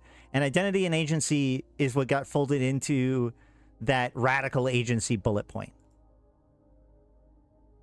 And we're doing more with less time now. And we're starting to feel that we can share more, and you and the rest of the community will listen and understand I don't think so, where Nosy. we're going, and that we're making plans, not necessarily promises. We want to talk more, we want to share more, and debate more, and earlier. It's always hard to talk about the future. I guess it really depends on what you define as getting involved, but we will talk about that when we get when they actually start talking about it. With the uncertainty of game development, especially as it is these days. But we feel that we have enough experience now with 5 coming 6 expansions under our belts, and be more open, more honest, and not afraid to share our vision. CCP Okami's first devlog was the forerunner, and there's way more to come this year. Give it up for CCP Okami, I think. That's a...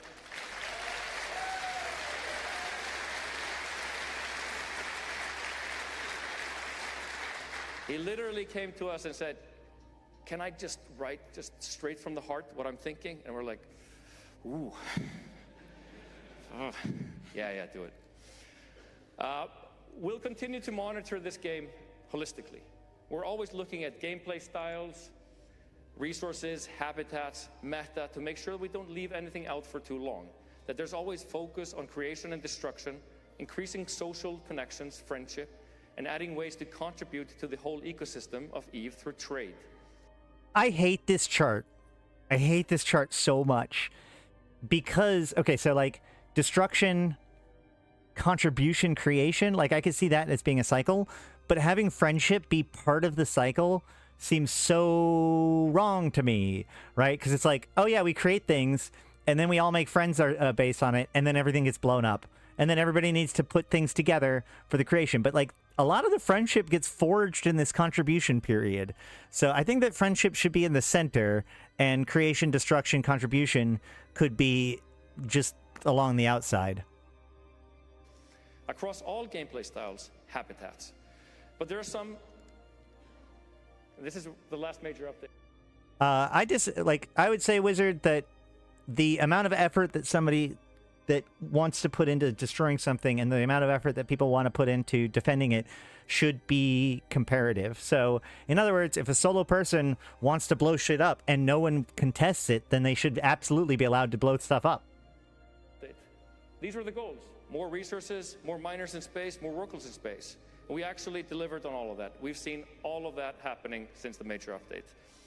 But there are some coming now markers, and maybe Bergur, you want to take us through a bit of what's going to come in this? The other thing is, so the point is that, like, it is CCP's job to build those inroads to better player networking and creativity. That's what a sandbox looks like. You need tools, and in a sandbox, those tools end up being communication tools, organizational tools, logistical tools, right? Things that don't necessarily do things for you, but allow people to coordinate, communicate, and collaborate in order to actually do things. Removing some of that friction and making it so that people can work together. What if people could work together in a way that isn't necessarily social, right? In theory, everyone who buys and sells on Jita works together to make Jita work. That doesn't mean that you feel like it's a social experience, but just by the forces of the way things are, people are working together. People worked together during the Drifter event in order to fight for their team, not because even solo pilots were able to work together for their team because their contribution contributed to the team's effort. So you get to be part of a teamwork effort without necessarily having a social aspect to it. So I think that there's definitely a there, and we got to break out of this idea of, like, the idea that, like, freelance stuff allows us to coordinate, communicate, and work together without it being like, okay, let's have a big meeting and all decide on what we're going to do together, right? Like, I think that this is good.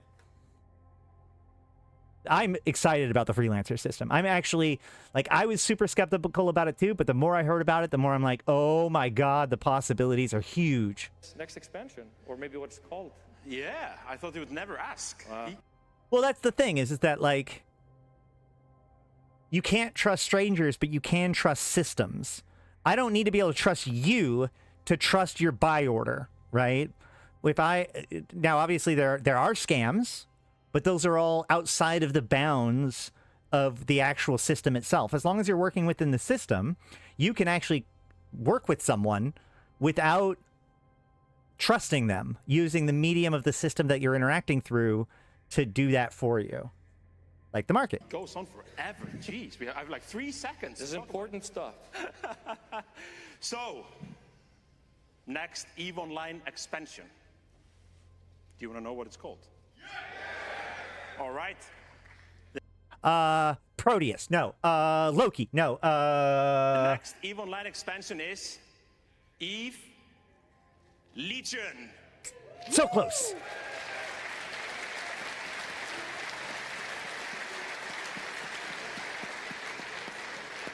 And it's actually coming on the 27th of May.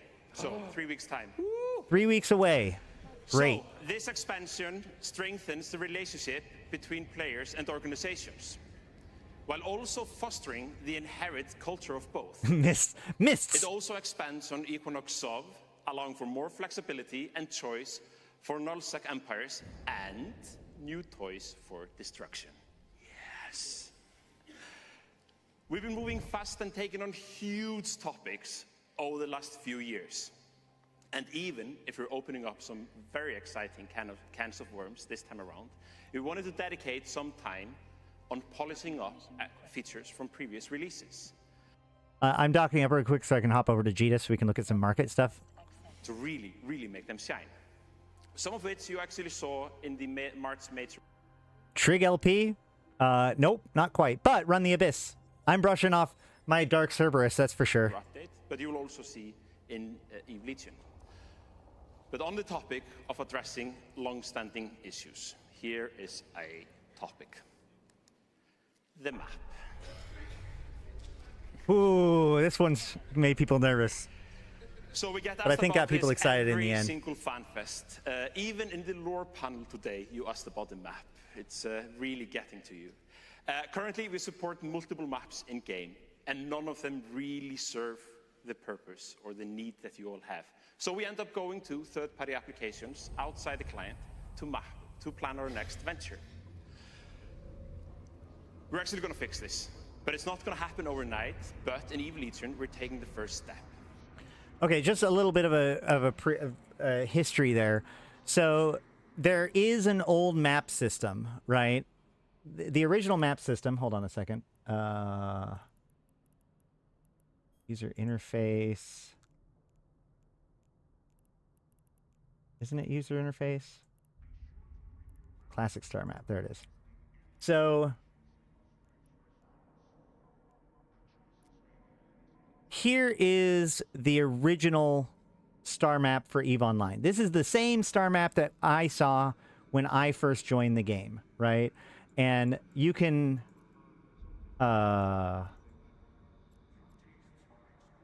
display settings. Here we go. So we have this control panel to be able to control it for different filters and stuff. We can also unflatten it. So this is the actual map in three-dimensional space, but you can flatten it. And this is honestly one of the reasons why people like it still, in spite of the other one, is that the new map doesn't flatten quite the same way. But there is filters for this map. But the problem is that I think, man, I don't even remember when the new map came out. It was like 2013. It was a long, long, long time ago that CCP came out with a new map, right? Which looks like this. And the problem is that even in its abstract state, right, abstract layout, if I uncheck abstract layout, now it is in three-dimensional space just like the other map that we were just looking at. But if we put it in abstract mode, it does flatten it out, but it's still not as flattened out as the other map, which is the biggest thing that people didn't like about it. This map ended up being a little bit clunkier, but more importantly, a little bit confusing when it comes to actual navigation. And you'll even see it in when I'm running around doing navigation, like in my previous stream when I was doing the event sites. There's a few times where I will try to set a destination and it's hard to sometimes understand where leads to where, because because of the overlapping and stuff. But the problem is that when CCP has added new functionality to maps, like, see, look, I can see where all the skyhooks are that are vulnerable to theft, in spite of whatever filter I have put in here. That isn't something that the old map can do anymore because they didn't put that functionality into the old map. They allowed people to continue to use the old map because old players are stubborn, but they put most of their effort into actually building the new map. So over time, these two maps begin to diverge, and neither of them are a perfect solution. And so basically, people continue to use Dotlan, right? For those of you who do not know, Dotlan is a tool that allows you to basically see all over the place in New Eden in a very, very accurate, clean two-dimensional layout. And they had to go through and set this all up manually to make it all work. But here is the Galente Caldari war zone in Dotlan, which even if we go to since then, whenever CCP needs to visually show stuff, they have a tendency to just kind of add a new map, right? So if we go into activities, factional warfare, we see there's also the factional warfare version of the map. So here is the faction warfare map, right? And if we go here, we can say show in map browser. Nope, not that one. Show in map. And then we can go here and be like, okay. I think it would be NPC activities? No. Sovereignty? Empire and pirate factions? No, it's going to be really hard to even see. Is faction warfare even a thing that is visible? I guess we got insurgencies, right? Does that... Wait. Yeah, so here we go. We can look at the insurgency here, or we can see the insurgency...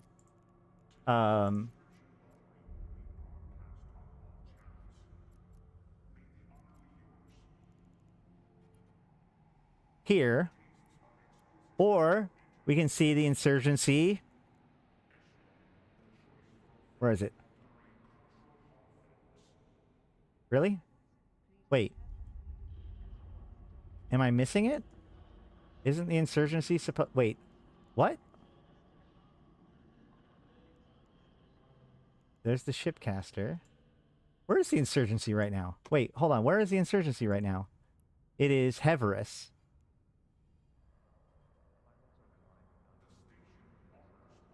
Am I blind?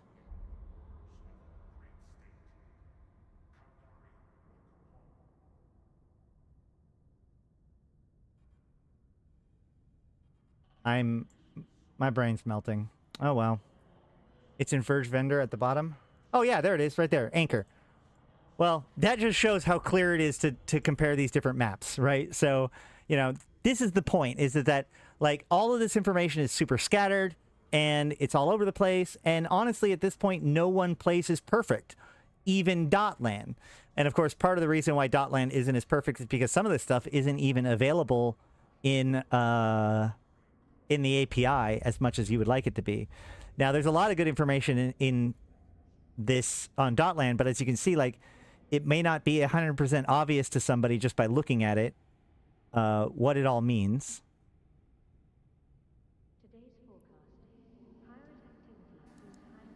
To start with, we're looking at base navigation.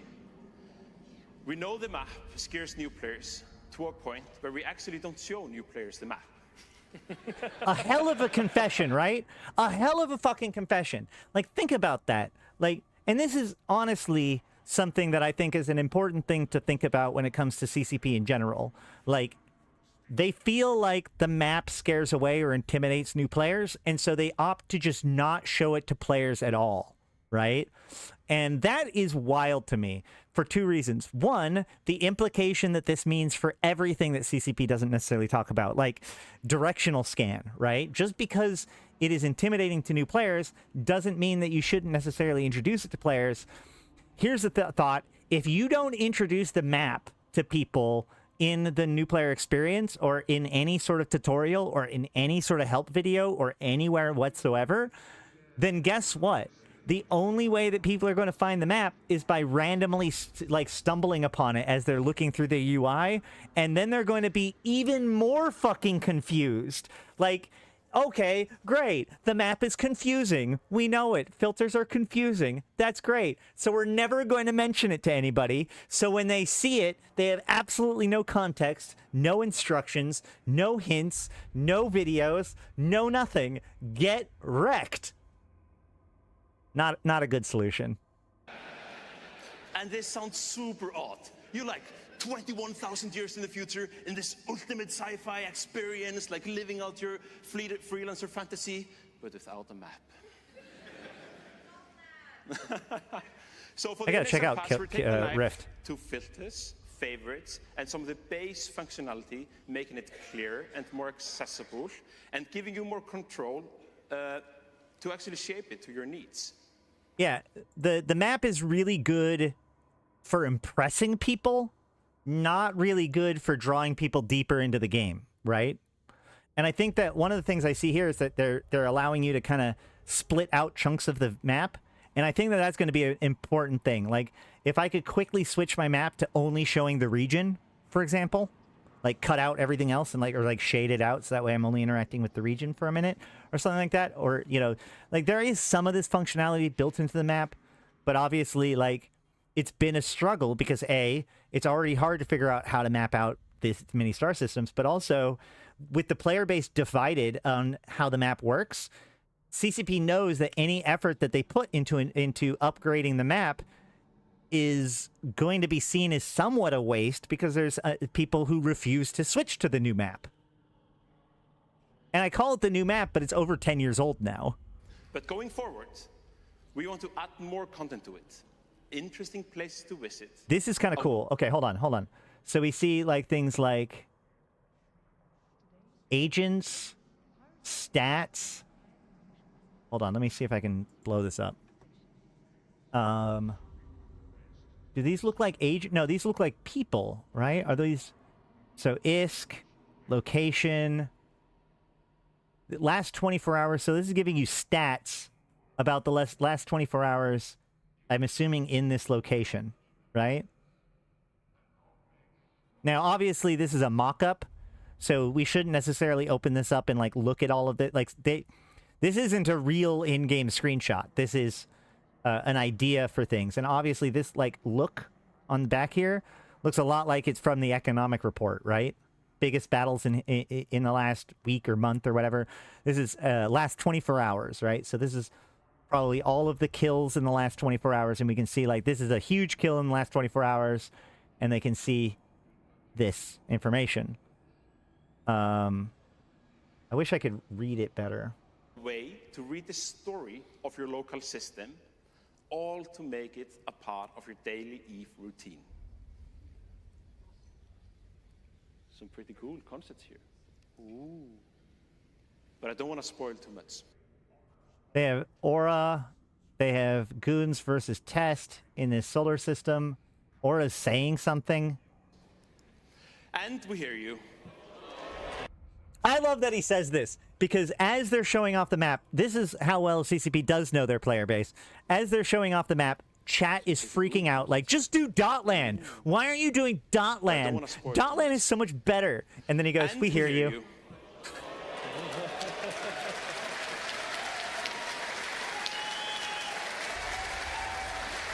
This is one of those great examples that I was talking about at the beginning of the stream, where it's like, the biggest pieces of this expansion or of these reveals are things that, like, he even says, if you explain to somebody outside of the EVE universe, like, no, you don't understand.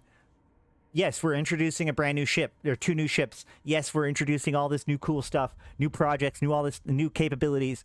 I'm telling you, the biggest applause line is going to be this screenshot where we turn the map into boxes. Trust me. Like anybody who hasn't played EVE Online a lot would be so confused as to why this is the most exciting slide out of this entire presentation for a lot of people. This falls firmly under the category of if you know, you know, right?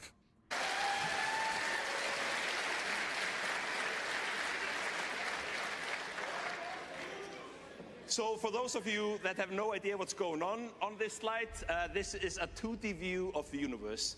I know some of the media has not covered a lot of EVE, and they were very surprised when I told them that people would freak out when they would see this, but yeah, this is important. Trust me, this is a big deal. We will continue to work on the map in the coming expansions, but we would really appreciate your feedback and input. So one thing to think about here, okay, is like, they're showing these things off in separate pieces, but if you really think about the broader picture of what they're doing here, the fact that they're redoing the map makes perfect sense, right? So all of this, everything that they're doing here, like with the direction that they're going, is about visibility of opportunity, right? Like the public, if you're going to try to hand over more of the activity to being freelance stuff for players and all this stuff, like, being able to visually show it the people the information is going to be absolutely paramount. And so having a good mapping tool that allows people to kind of understand what their space around them is like is going to be absolutely critical to any effort into making people engage with the space around them. Here's something to think about, and this has been always true.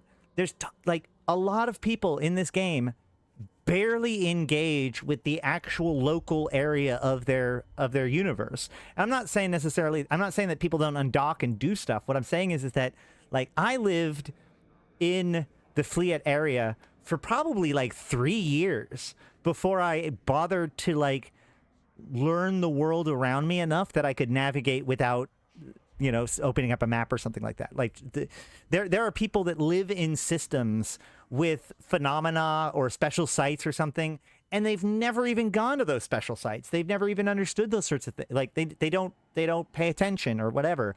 Like people have their kind of perspective, but I feel like a lot of the times in EVE, our perspective of the universe is not spatially aligned, right? Like we have these abstract ideas about like how far away Jita is from Amar or like where things are. But honestly, our overall spatial awareness of what is going on in the universe around us is horrible, is very poor. And so in a word, like this is exploration without mechanics, right? This is exploration without hacking. The idea that like you can gain more of like you live in your environment more than, you know, like how many people could even tell you, especially before it became really, really important, but like how many people could tell you what the color of their star system is? Even a star system, even a star that they live in, right? A lot of people might not even be able to tell you that information. So the more that we can become integrated with the universe itself, I think the better off it is. Check out the UI corner, aka UI save space downstairs. The map plays a major role in telling our shared story of the universe. Story that all of us continue to expand every day and set the stage for tomorrow's tales. I doubt it would be SM. That doesn't make any sense. And for the last couple of years, you've been busy forging the legacy of your group with corporation projects. And now, to go deeper into all the goodies coming out in this expansion, please allow me to welcome onto the stage CCP Okami! That is an announcement. That is a man who knows that he is introducing the most popular person in this presentation. I don't know if you guys know this. All right, so he's about to say this is his first FanFest. That's because CCP Okami is actually really, really new to the company. He is the other of the three people. So it's CCP Burger, CCP Rotati, and CCP Okami, which are the first few people, or, you know, the main three people that make decisions about the future of EVE Online. CCP Okami is relatively new to the game, relatively new to this position in this team. But he's already made a huge impact. The Revenant update, he came out and presented a bunch of the information when everybody was freaking out about the mining stuff. He came in and it's like, while everybody else was making excuses or not responding to it, and CCP was saying that mining was fine, out comes CCP Okami, and he's like, we hear you, we're working on it. And then immediately turns around and comes out with the Revenant update dev blog, which outlines like pretty big sweeping changes to cater to the very complaints that players were making. We could, you could argue about whether or not that's a good thing or a bad thing or whatever. I think overall it was pretty successful and necessary, but, and I think he did a good job with it. But, he took a moment of extreme consternation and disappointment with CCP, and he managed to turn the blade pretty successfully. So now CCP Okami is like the hero of the player base. We'll see how long that lasts, but here we go. It's my first FanFest. Yeah. It's been awesome. Looks like tourism. So many of you out Looks like tourism fleets are starting too, if people are interested in Discord. there. But who wants to hear a little bit more about what's in the expansion? Yeah. Let's hear from my bearded brother, CCP Nomad, about freelance jobs. So right now, if you hop into if you hop into Discord right now, you can get involved in the tourism fleet. It's free. It's available for anybody who wants to come take part. Come get your points for the track. Get your free points to get 100 plex, praxis, whatever. Remember, we don't know. Any day, they could always change the way the rules work to make it so that this doesn't work the same way anymore. And of course, the tyrant strike back, you know, the wrath of Tyrannos, I think is what they call it later, is coming on Tuesday. So now's a really great time to get your track done before things get crazy. To achieve anything meaningful in EVE, you need to cooperate with others. You know corporation projects that allow structured... Why did Streamlabs delete that message? That's totally fine. Tetrick posted, oh, the scrammed tiers of people not being able to finish their objectives due to Citadel's... Oh, Citadel's dot permissions. Remember, guys, very, very careful. If you ever put a period and a line in a chat, you like either don't put a period in your sentence at all, or make sure that there's a space afterwards. Because if you go word dot word, then it doesn't matter if it's Twitch or YouTube or whatever, the bot that controls it will almost always freak out and delete it. Collaboration within corporations. The evolution of that concept are freelance jobs. Now, you will be able to complete tasks and challenges and get rewards from any corporation. Okay, so let's see here. Hold on. 3 jumps, 4 jumps, 1 jump, 3 jumps. Okay, so these are all pretty close. Now, I think that the idea of it being only visible through region doesn't make any sense. A, that's not how opportunities work, so it wouldn't make any sense. But also, like, chances are it's just going to be like it shows the first few, you know, first so many results sorted by whatever they're sorting by. So, yeah. Allowing you to pick and choose your opportunities. If you are the CEO now, people are getting really excited and then have to rein themselves in and get rewards from any corporation, allowing you to pick and choose your opportunities. If you are the CEO or a recruiter, you will use this tool to advertise your corporation and to select recruits. And if you are looking for a corp, the freelance jobs will allow you to collaborate with others and show off your performance. This will be a gateway to getting recruited into a corp, into an alliance, to be able to leave your mark in the universe and make new friends. All this can start with a single job. So let's talk a little bit about this. So obviously, like back in Viridian, I think it was, they came out with the corporation projects, which have been pretty effective. We've been using them in our corporation. They are limited in some ways. Definitely would like to have more functionality added to them.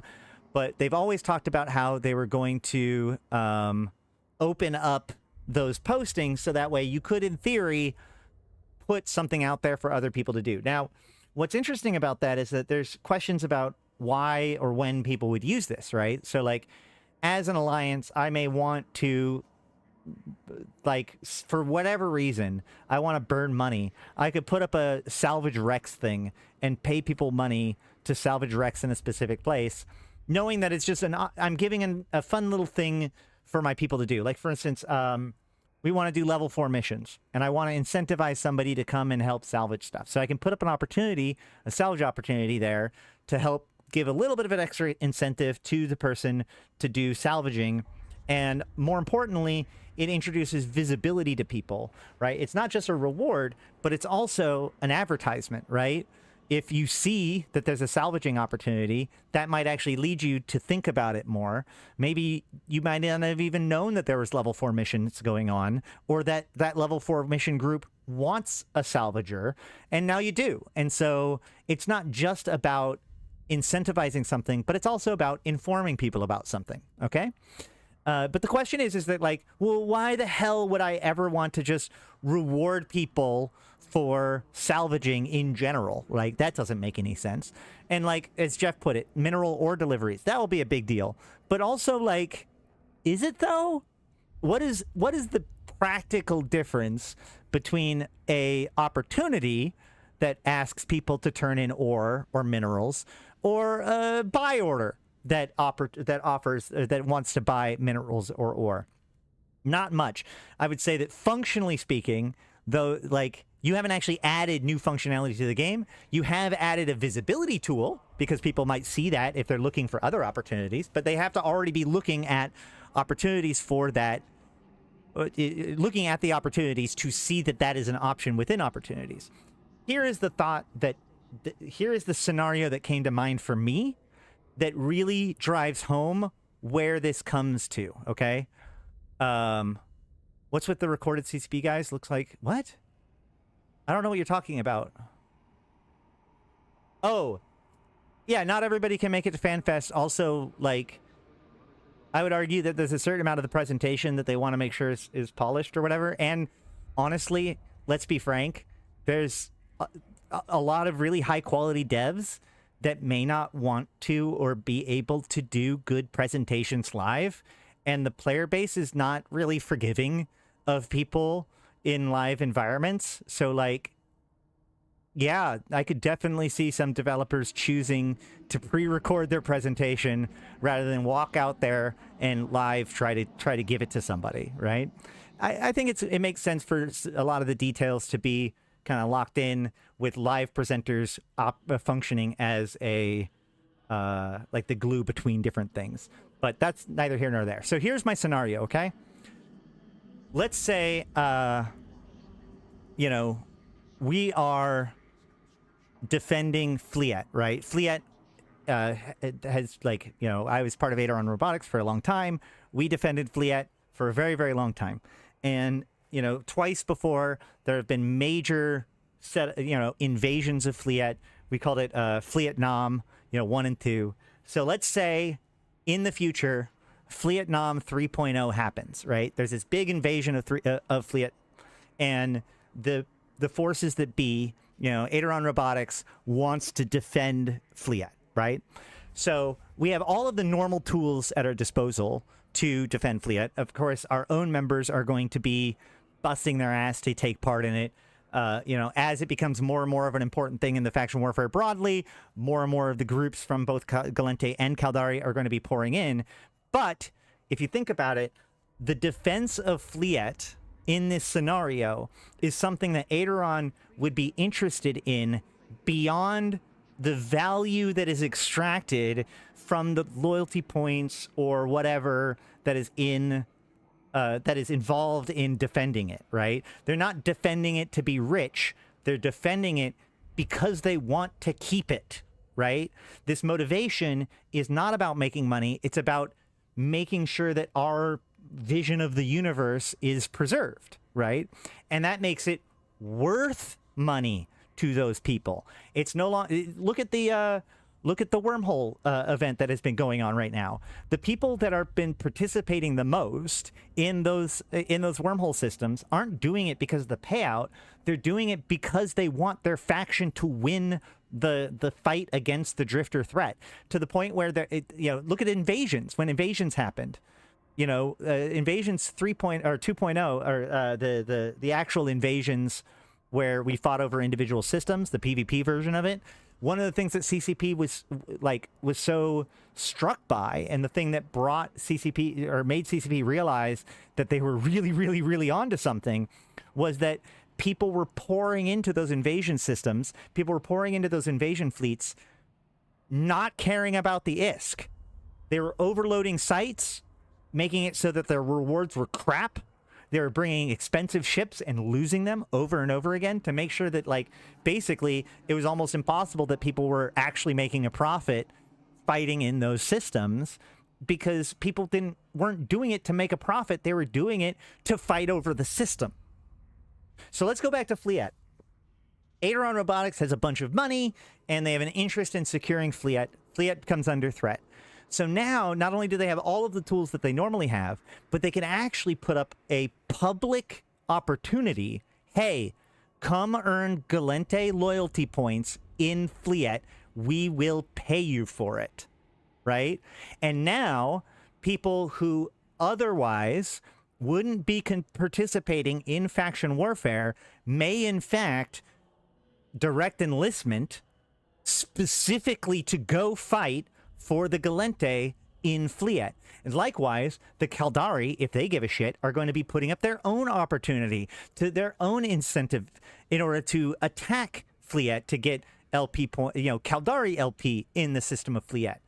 So now, when faction warfare was rebalanced, this idea of like sieges and how CCP is going to help enable sieges, and the frontline system almost kind of try to artificially create the concept of sieges from the old faction warfare days by kind of concentrating effort towards these frontline systems. So you have like high combat systems and low combat systems by offering different amounts of LP. And that's a good system. But think about it this way. This is a natural way for suddenly specific systems. Now, it behooves people to get involved in faction warfare to defend this particular system. I don't care if that person joins Aideron Robotics. I don't care if what that person's doing. As long as you are earning Galente faction warfare in that system, there's a place for you, and we have rewards for you. And so that's going to bring people to come do it naturally. There's this natural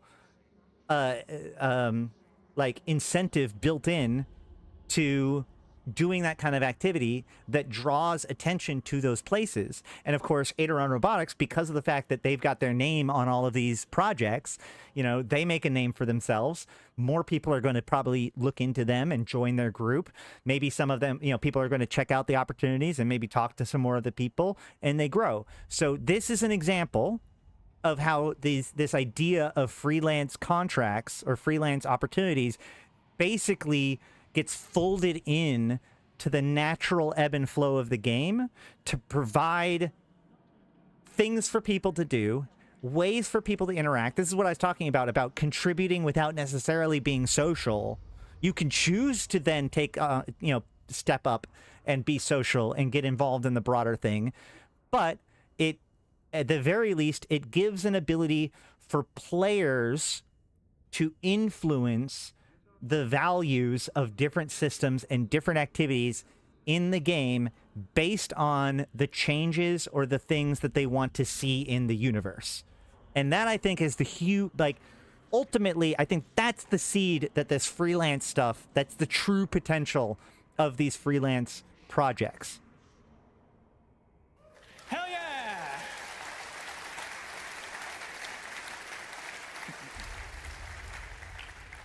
Freelance jobs are more than just a single feature. They are our pathway to fully player-generated experiences. Can you imagine a world where every mission is created by another player? That doesn't make any sense, right? Wait, because so we think of missions as these set piece combat or whatever sites, right? So when we think about player-built missions, we think about the idea that players would be able to create the scenario, which that sounds terrible, right? Because basically players will try to just make it efficient or whatever. A player has a very, very, very different priority when it comes to making custom missions than a developer would. However, if we split this up a little bit, we can think about this as missions are a thing to do and a pointer to do it, right? So if we think about missions instead like events, right? If there were event sites that were in a system, if there was some sort of event site, for instance, a drifter crisis, right? A drifter crisis turns a system into having a bunch of different kinds of sites in it. But there's no, sure, there's rewards for doing the site, and there might be a reason why an organization will want those sites to be run. But there doesn't need to be a mission agent that's pointing people to those sites. But if there are sites to be done, and there are alliances that want people to do those sites for whatever reason, then they can put opportunities up to do those sites. And lo and behold, you now have player-built missions. You don't actually have to have the players make the missions themselves. Because if you think about it, that mission agent that you talk to, they're not the ones that's kidnapping the princess or whatever, right? The damsel. They're just telling you that the princess has been, or the damsel has been kidnapped, right? So in that same sense, if the damsel just gets kidnapped, then a player group could theoretically direct people to go rescue them. And I think that that's closer to what they're talking about when they talk about player-built missions. Yeah.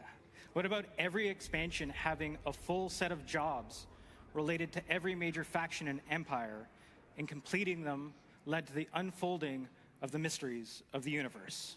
Shut up, Okami. Nope. Do not mess with my heart like that. This is the paradigm that Freelance is leading us down. But not only that, we have developed some new technology that we call the Goldsmith that empowers us to make more contribution methods better and faster than ever before, which means that we can focus more on the bread and butter, giving you guys more missions, epic arcs, and sites, things like that.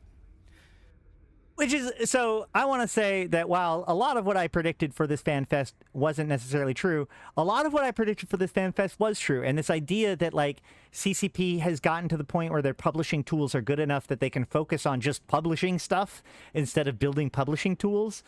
Hopefully that's what he just said, and that's where we're going. Yeah, oh yeah, don't get me wrong. You can put up opportunities for people and then use it to bait people into an... You can definitely have opportunities that are traps, right? Like, that's a very Eve thing, too.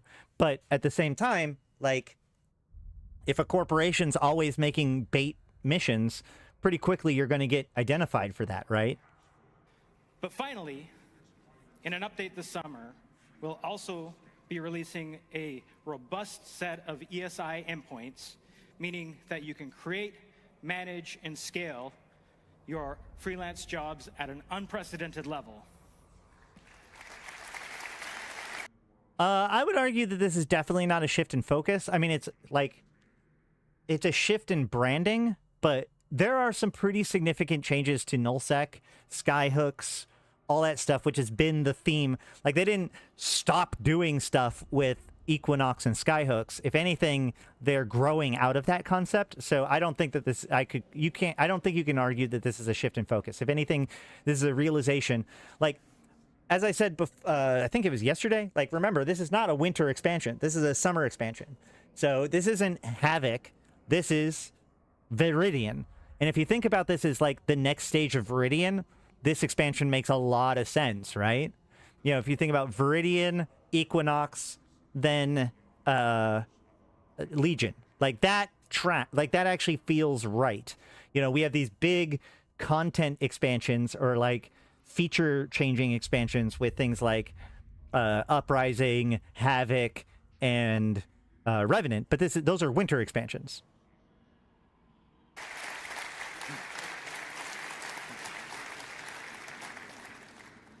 And we love our Capsuleers' creativity and designs. Skinner and the Paragon Hub are here to stay.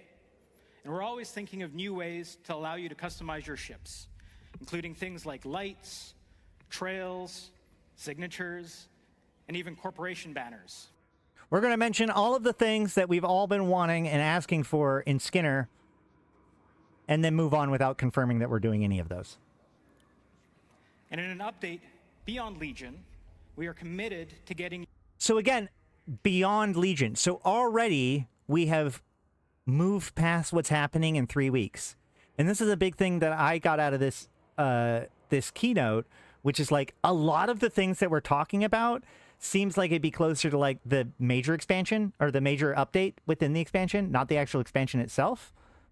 So I'm very curious as to like what exactly is coming in Legion in 3 weeks versus later. You showing up to your battles, which I think we see some of that stuff later, but outfit more streamlined than ever before. Corporation branding, identity, and culture are a core theme of our development that you'll be seeing from here on out. Now let's take a look at what we're doing in Eve Legion. In the Legion expansion, we're focusing on bringing your corporation branding one step closer to being the same inside EVE as it is outside of EVE. The first step towards this is the introduction of the Corp palette. This is a new way for your brand managers to set an official colorway for their corporation and can be first seen on the freelance jobs that your corporation sets up. We will be seeing more of the Corp palette and many more exciting features for your corporation in the future. One of this will be introducing it into Corp skins, automatically adopting the colors of the Corp palette. In Legion, we're upgrading the corporation logo editor. We're saying goodbye to the pre-selected 18 colors and giving everyone a full-fledged color picker with full RGB and hex code support. So you can easily match your Corp's colors inside of the game with what you have set outside of the game. This is such a, this is another one of those things that if you explain it to anybody outside of EVE, they're going to be like, what? But, I actually really geeked out about this. I love this idea that it's like, okay, well, what is our corp identity? What is our branding? What is our look? And, this is the kind of discussion that, sure, things like different activities, running missions, running the Abyss, or all that stuff, obviously that's the thing that we do together. But, this sitting down and actually putting our thoughts into what it is. You say 0.1% will find it useful, but these are the kind of things that affect people psychologically that they don't necessarily accept right away. They don't you don't process how much it is useful to you. It's how useful is it to decorate your house? But yet, walking into the house that is yours, it feels good, right? I don't know. I think that this is going to be, it is a small step, but it shows that your corporation and your corporation identity is something that you build on, right? Something that you brand, something that you think about and put work into. Not just what are you doing in EVE as an activity, but who are you, right? And I think that that's really cool. And I've had those sorts of thoughts, especially as an alliance leader, creating alliance logos or whatever. But the fact that corporation logos are so strict, I think, has always been an issue. And of course, the idea of color branding is, it's always upset me that I want the empires to put out their color branding, so that way we get the official Galente green. But whatever. Yeah, who cares about Skinner? Oh wait, a year later I do. Exactly, Punch. You never know. And again, we make fun of these things, but it can make you feel good on a level that you don't necessarily even appreciate until you're participating in it. And if you don't care for it, then whatever, man. Be a humbug. Let other people care about it.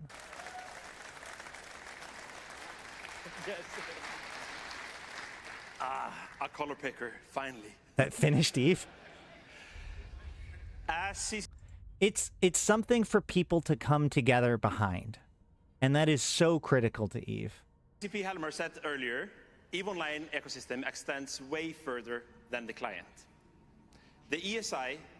I think it's going to be, I think it feels meh, but the very first time that you guys join a fleet together and everybody undocks and everybody has the exact same skin on, and it's the corporation colors, because the fleet the fleet FC applied that to the fleet, I think that there's going to be a lot of people that are like, hell yeah.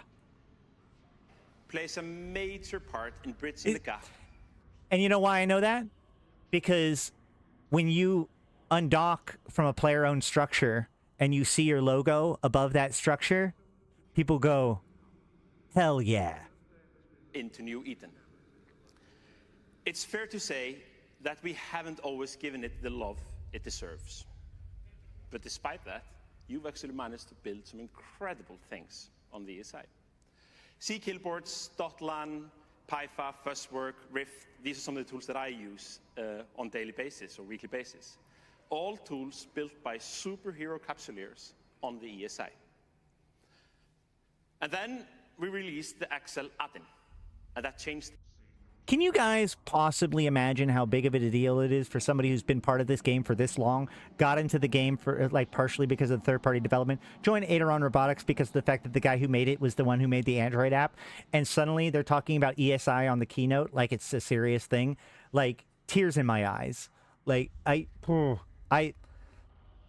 I'm almost like a lot of this talking about ESI makes me nervous because like I've been burned so bad by ESI stuff in the past, or Crest or whatever, but like I love this idea of them like really taking it seriously, how Eve, the client, interacts outside of the game and how outside of the game interacts with the Eve client. Especially this idea that full ESI support for the new opportunity system, that alone takes whatever they're doing with the opportunity system and explodes it, right? Because whatever infrastructure the opportunity system doesn't have, we can build on top of it with ESI. Imagine, like, we've had tools that allow us to manage like whole Tech 2 Tech 2 projects.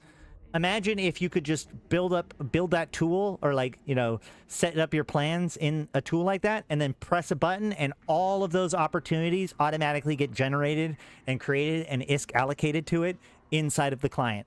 That would be so like, oh my God. Everything. It didn't just democratize external access to Eve, it forced us. I can't think of any other game where players would be excited by it. Yeah. Development. It was nice. And that was actually a turning point, and that's why we're putting way more focus on ESI from now and forward. So, at the core, the ESI is the lifeline beyond the Eve client. That's the mission. It's how Eve connects to everything you built around it, from Intel tools to kill boards to corp management to amazing maps and more. But what kind of a lifeline do we want it to be? Well, the vision is simple. Trusted, stable, and agile. That is a pretty good logo. ESI deserves the same reliability as the rest of New Eden. Something you can depend on, something that gets better over time, and that's what we're committing to. We've always prided ourselves. Well, honestly, Oki, that is one of the strengths of Eve Frontiers, is because it is so much of what makes Eve Frontiers work is on the blockchain. Like, because the blockchain is a public ledger, there's an odd amount of stuff that's just available to people, which I think is really good. And in fact, I remember back in the day when we were talking about, oh, will NFTs come to EVE Online? Is crypto going to come to EVE Online? Blah, blah, blah. One of the developers at the time, who isn't at the company anymore, but, whatever, was talking about, like, if we were going to do something involving blockchain, it would probably be something like replacing or augmenting the ESI, right? Because having things... A blockchain is also basically just a publicly live database in a weird way. So, but obviously this isn't blockchain based, but it's still that concept of, you're getting there without getting there. But like, that is one of the things that makes Frontiers really good, is because it's baked in from the ground up. On making EVE one of the most beautiful games out there. And not once, but again and again. We reworked visuals, updated tech, push the boundaries of what's possible, because staying beautiful isn't about chasing trends. It's about keeping New Eden alive, current, and worthy of the stories that you write in it. And that's not slowing down anytime soon. Recently, we released a major overhaul to our graphics engine, Trinity. This update unlocked more performance from your graphics card, delivering a smoother, more responsive experience in space, with higher frame rates and improved visual fidelity. This is just one step in the journey to ensuring that the foundations of EVE are ready for the next decade of breathtaking visuals that our artists will bring to life. We're already taking...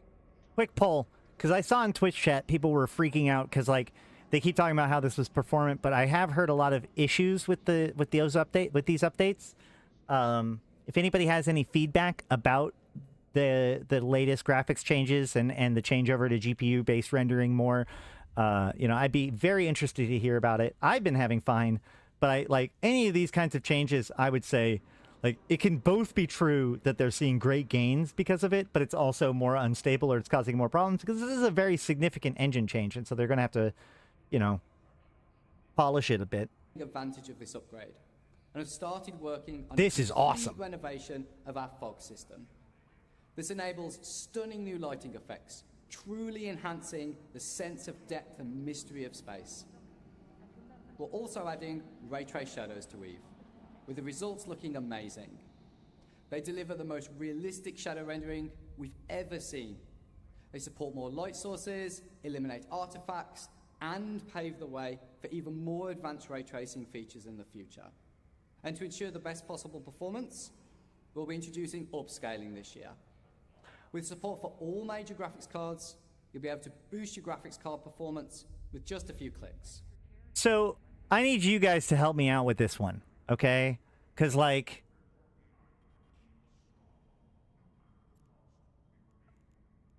if I go into display and graphics, there is upscaling setting. I can go upscaling AMD FSR 1.0 ultra quality. Like, what are they talking about here? Like, what is... We'll be introducing upscaling this year. With support for all major graphics cards, you'll be able to boost your graphics card performance with just a few clicks. But they said introducing, not improving, not whatever. It's just that's fair. That's fair, but that isn't what he's saying. You get what I'm saying, right? This is very confusingly worded. They should have said upgrading, or we introduced upscaling last year and now we're going to take it to the next level. Like, saying that they're introducing upscaling this year when that's already a thing makes me, like, very, like, what? Carbon continues to evolve.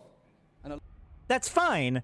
It can be a significant improvement, but it's still not introducing upscaling. Upscaling is introduced. I can go into the escape menu right now, and there's an option for upscaling. Does that make, you know what I mean? Does that make sense? Alongside our talented artists, we remain committed to delivering even more stunning visuals for EVE Online. Yeah, I think it's just a poor choice of words, but still. We are upgrading our lighting module for EVE Online. The first step we're taking is integrating high dynamic range cube maps. The nebulas have always played a key role. High dynamic range cube maps is very cool. I'm trying to think about what... Hold on. Yeah, so cube maps, is that how they're doing the... I guess cube maps would be how the nebulas are being done, because that's like the skybox, right? Usually you would, like, when I think of cube maps, I would think of it as either the skybox or the reflection mapping. But I think that because he immediately starts talking about nebulas, he's talking about things like, you're right, not only, but things like the skybox, where you literally map something to a cube. So I don't know how to put it. The high dynamic range is important because, so the idea is that, you know, there's the normal range of colors that we can see. You know, the giant number of however many colors that a color picker can pick. And that's the range of our vision of sight, right? So, for instance, yeah, image-based lighting and shadow. Right, yeah, so I'm right. So you're talking about things like skyboxes, but also theoretically things like reflection mapping, light mapping, all that kind of stuff could theoretically be within this component as well. I believe that. I think that's what it means. Sounds like Random Zach might be agreeing with me, but the point is that high dynamic range basically means, like, so if you think about it, like, everything has an RGB value, right? Red, green, blue. From there, you can make every color. And there is a 0 to 255 for each of those colors, right? So 255, 0, 0 is red, right? Pure red, the brightest red that red can be, right? If you increase it so it's like 250, 100, 100, then that's going to wash it out a little bit. It's going to bring it closer to white because you're putting in the blue and the green to it. So it's like it'll be like a pinkish color, right? But what happens if you set red to 300? Red only goes up to 255. that's what they mean by high dynamic range, is that you can actually overload the values of the colors. So you could push things to be higher range than what the human eye can see. What is the value of that? Well, a lot of software rendering will use that information for things like bloom and lighting, or not lighting, but like being bright, right? If you blow up things past its high dynamic range, then it can interpret it as bloom. And so this allows you to create more cool visual appearances. You're basically able to stuff more information into the color palette of the things that you're working with. That's I think the simplest answer I can give. Yeah, it'll look very different after this update in a good way. In shaping the visual identity of EVE. This graphic update, scheduled later this year, will take things to the next level, bringing more realistic lighting, a wider dynamic range, richer colors, and finer details across all lighting conditions. Scenes will feel more alive, with a stronger sense of energy coming from the light sources, creating a more dramatic and immersive experience. You had to switch to DirectX 11? Interesting. Interesting. Every ship we create is a work of art. We pour our heart and soul into every design. Modernizing your ship fleet is always on our mind. Now we are creating bigger, more impactful packages than ever before. All cruisers are getting a lighting and VFX upgrade, and we're also introducing dramatic new damage visualization on all ships, with the addition of particle, fire, and smoke effects when a ship reaches hull damage. So this is actually pretty cool. This is something that they've showed off in the past, but I think it's cool that they're actually able to do it now. There were some people that were like, oh my God, fire in space. Hey, guess what?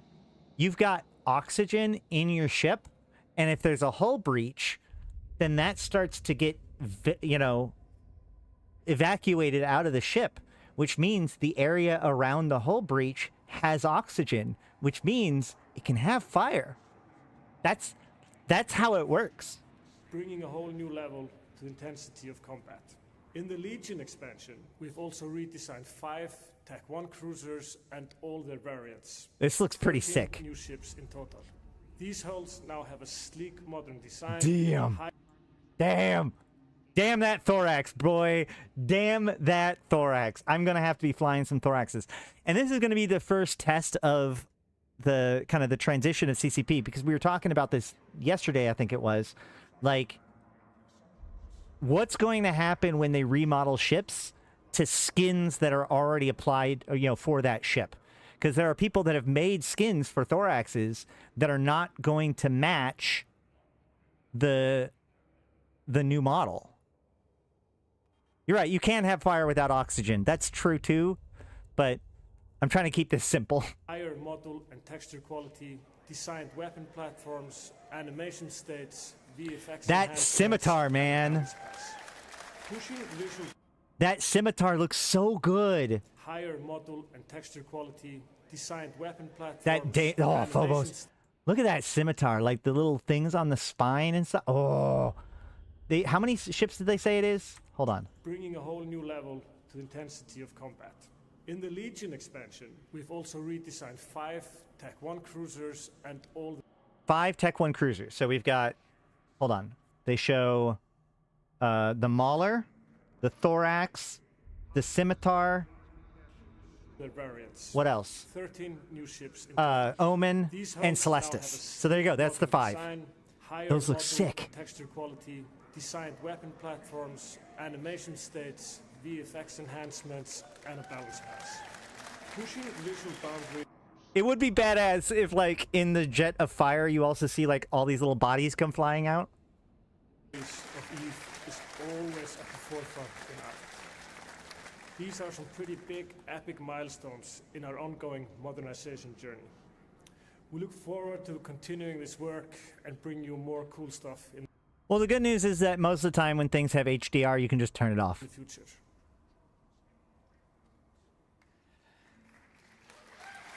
All right, now we're talking about the Deathless.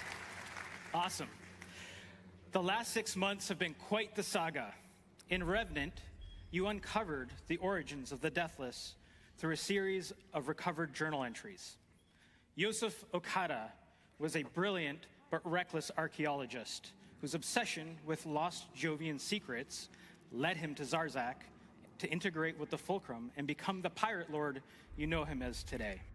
I really appreciate him giving that summary of the thing, because obviously, like, we've read those things and you can kind of piece things together, but this high-level understanding of what they're trying to tell by that story, I think was really valuable. You know, this ambitious but reckless SOCT archaeologist obsessed with the Jovians is led through a series of events towards the Fulcrum, where it transforms him into the Deathless, which really strongly implies that idea that the entity that we know of as the Deathless is not only the consciousness that we would know of as Yosef Akata, but that consciousness has been influenced, has been integrated into whatever the Fulcrum is. That the Fulcrum itself has become part of the entity known as the Deathless. And so a lot of, like, potentially the change in the Deathless's behavior from Yosef Akata to the mercenary lord that he's become may have something more to do with the Fulcrum than Yosef. The Deathless hungers for history's secrets. One of those secrets, an ancient Jove artifact, was hidden right under his nose, and it was revealed when the... It's also important to note that that shows that he didn't know that the Warden was there ahead of time. It wasn't that it was secret and he was experimenting with it and that caused the Drifters to attack. The Drifters attacked out of nowhere, and that caused the Warden to begin to decloak, which allowed him to discover it, right? So he really didn't know that it was there until all of this stuff was happening. The Drifters attacked Zarzak, which you all answered the call and aided in defending. The Warden unveiled new technologies such as breacher clones, mercenary dens, the Cenotaph, and Tholos, which has changed the face of warfare forever. But then the Drifters retaliated in New Eden, and you allied with your favorite faction. You allied with your favorite faction, and some of you went with something other than the Triglavians. The top 5 claimed a stake in the secrets of the Drifter hives. Oh, by the way, in a world of, like, people are already not understanding how this works, people were blaming CCP in Twitch chat. Hey, why not Galente? Why no Galente? Why didn't the Galente get involved? Why are you snubbing the Galente? Guess what? The Galente didn't win the competition. That's players, baby. Favorite faction. The top 5 claimed a stake in the secrets of the Galente Drifter who? hives. With the final days of Revenant approaching, what will be the fate of the Drifter wormholes? I'll give you a spoiler, Gizmo. Almost nobody in Galente Militia cares about Old Man Star in the long run. What could the technology within reveal? What is the Deathless's ultimate plan, and why is he so interested? Well, no, it's just so Old Man Star's only real value is the fact that it, like, if you want Hades to be anything besides a frontline, you need to own Old Man Star as well. Old Man Star cannot be anything besides a Caldari frontline. Like, the Caldari can't make it into a command outpost or a rear guard because it's adjacent to Valor. It's also, so, like, the problem with Old Man Star is that Old Man Star is not controlled by faction warfare in general. It's controlled by pirates. And so the influence over Old Man Star is usually more controlled by the pirate groups than by either faction, blah, blah, blah. So it really boils down to people care about Old Man Star if and only if they really care about Hades. Hades is an important cross-section thing, but a lot of times people care about Hades because of Fleet. And if we go and look at the map, no,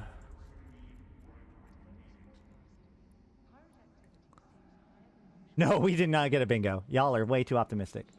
So Oh shit, this is way different than I would say that Hadley's being in Caldari control is far more bigger of a deal than anything else. Old Man Star does like the thing is that owning Old Man Star doesn't really do anything to the Warzone whatsoever besides make Lattister into a frontline. So they can make a big deal about it if they want to, but it is definitely not the most important system in the Warzone. It's also already back up to 57%. I would say keeping an eye on Fleet, Devon, like that's going to be what's really... Devon, Fleet, Hadley's is much more what like the Galente care about when it comes to control, when it comes to the South. Now, this might be somewhat coming from the fact that like I lived in Fleet for a long time, but really, like, honestly, we barely ever pay attention to who owns Old Man Star in the long run. And I'm not really known for, like, we don't really care about that. Like, I'll tell you if it's a big deal or not. In Jovian tech. Following war comes a time of rebuilding. But one thing is for certain. The Deathless saga is far from over. Now, the journey from Equinox. Well, so that's the thing, Malik. Even when there's a major alliance that stages out of Old Man Star, remember, like, a lot of it has to do with lockout, right? So if the system becomes a Caldari command post or rearguard, that locks all of the Galente people out of their station. Therein lies the big deal, right? So, you know, obviously owning Old Man Star is a big piece of making Hadley's a command outpost. But Old Man Star will never be worse than a frontline, which means even if I was a Galente alliance that was operating out of Old Man Star, if it got flipped, it wouldn't actually put any pressure on me because I'd still be able to stage out of it, and they'll never be able to stop me from being able to stage out of it because it'll always be at least a frontline. To here has been a long and challenging one. Thank you for all of your patience and feedback. I agree, Punch. Different lighting scenarios for your for the Skinner. I agree. Genuinely. Our goal is to empower you to have the flexibility and customization to build the nullsec empire of your dreams. I fully believe that we have built the skeleton of an expansive and scalable system that we can develop on top of for years to come. Equinox introduced a base set of sovereignty upgrades, including T1 and T2 mining and ratting sites. And in Revenant, we saw the addition of mercenary dens and MTOs for our dedicated pirate enthusiasts. What do you mean for our dedicated pirate enthusiasts? The pirates weren't able to participate in MTOs and barely in the mercenary dens.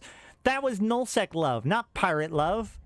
Whatever, man. We've watched you shape your systems, pull off some of the biggest logistical maneuvers in EVE's history, and plan and adapt to the new rules of the universe. It's been awesome. And there's more in EVE Legion. Here is CCP K1 P1. Oh yeah, it does. I mean, just ask Rix Javix about the pirate fantasy. In the Equinox expansion, we introduced a new sovereignty system, and that was just the beginning. Now, we are able to build on this framework and iterate. We want to give your corporations more customization options in your space setup, and part of that includes adding 3 new categories of sovereignty upgrades. First, we are giving you upgrades that let you generate new colony resources by utilizing existing ones, allowing your corporations to have even more flexibility. So this is actually kind of cool.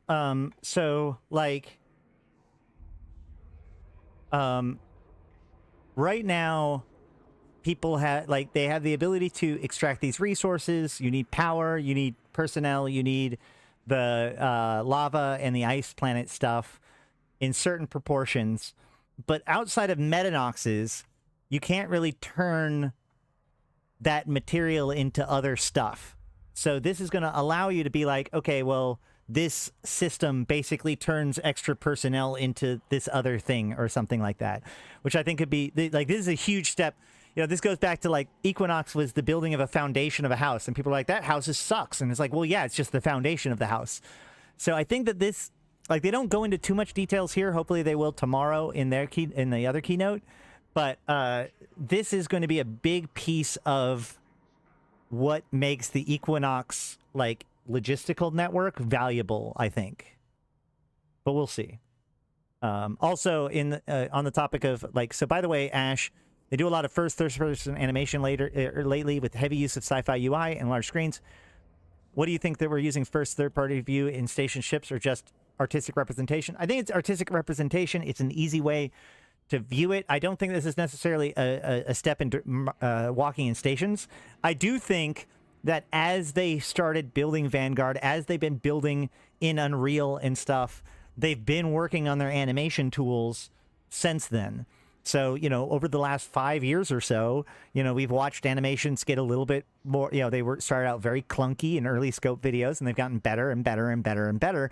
And it's just an example of the animation team building up their own tools. I don't know. I don't think I wouldn't read it as anything necessarily coming into the game. It may eventually inspire something in the game, but I think it's just a better way to, because CCP knows that even though we are basically spaceships, showing the humans doing it helps players helps people watching that kind of engage mentally with what's going on, right? Even if you look at like old videos, you know, the person in the pod has like holographic things appearing around them or whatever. So this is just kind of how they represent it to show stuff. We are also adding new upgrades that apply new effects to ships within your system, giving you new tools to redefine your area of space. For example, you could install a gamma effect to benefit your shield doctrines, or a plasma effect for your armor comp. So this is a big deal. This is what I was talking about the other day, about the fact that, so CCP has created, when they first started to bring out, or before they even came out with the Equinox, when they were first talking about it, they referred to it as terraforming. And I was talking just yesterday about the fact that this didn't feel like Equinox didn't feel like terraforming. It felt like you were constructing on the territory that was already there. This starts to feel like terraforming, where your alliance could actually choose to have a specific... no, it's going to be the... Well, it might be the equivalent of... Wait, actually, that's a good point, Firewolf. I think it might be Abyss-oriented, but it also could be wormhole effects. I know some people have called it wormhole effects, but I think you're right, Firewolf. It is closer to abyssal weather. But the idea that players could customize their systems is going to change a lot. Because, like, think about it this way. There's going to be setups that are promoting, like, defensible positions, you know, better to defend against, you know, so our fleet is better at defending ourselves against attacks. But there's also weather effects that people are just going to want because it's like, oh, this makes ratting easier, right? Imagine setting up the weather effect to suddenly make your new Triglavian Marauder even more effective. Finally, in Legion, we will be adding back an improved version of the exploration upgrades that spawn data and relic sites. This is fucking wild. Okay, so, like, what? They're able to spawn their own data and relic sites? First of all, they said adding back. Maybe I'm jumping the gun on this. When did people have the ability to create their own data and relic sites? When was that a thing? Was that a thing and I just missed it? I don't know. But the big key that I noticed here is that they had that since... Really? Are you serious? Hold on. Did that... But when did they take it out? Because I don't remember anything about, like, an ability to turn on... It's been a while since that's been true then, right? Did they get rid of it at some point? They took it out with Equinox? You can't... I'm not talking about anomalies. I'm talking about exploration sites, relic and data sites. Interesting. I didn't know that. Why didn't I know that? I feel like as a guy who loves to explore in nullsec, I would have, like, been aware that there's certain SOV abilities that created data in relic sites, so that way I knew which SOV systems I wanted to go to. But that never occurred to me before. Right, yeah, they did tease it for Equinox. Right, but Malik is saying that it existed before. Is it in the same category as extra wormholes that people never used?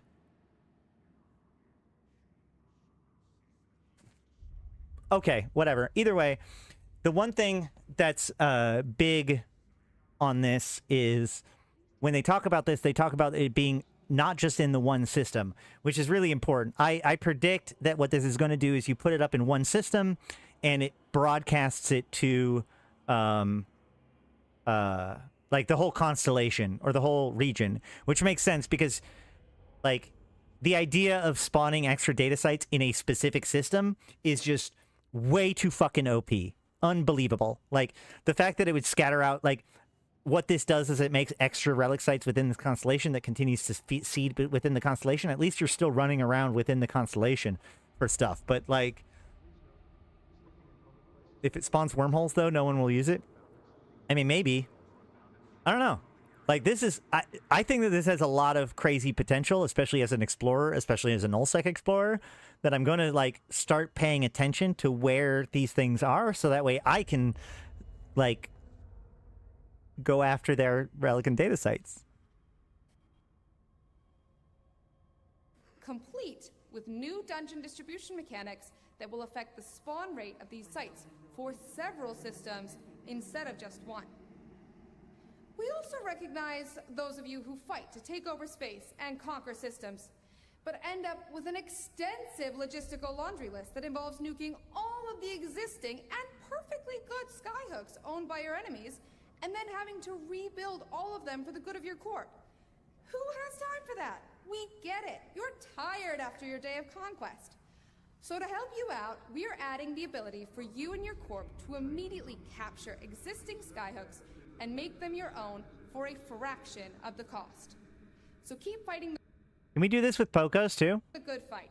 Conquer space, make it your own, and keep the war effort going. So what that means is that basically when you come into a new area, you take over the area, you blow up all their sovereignty and all that stuff. You still have to blow up all their structures and all that stuff, but you also have to blow up all their skyhooks and then put down your own skyhooks.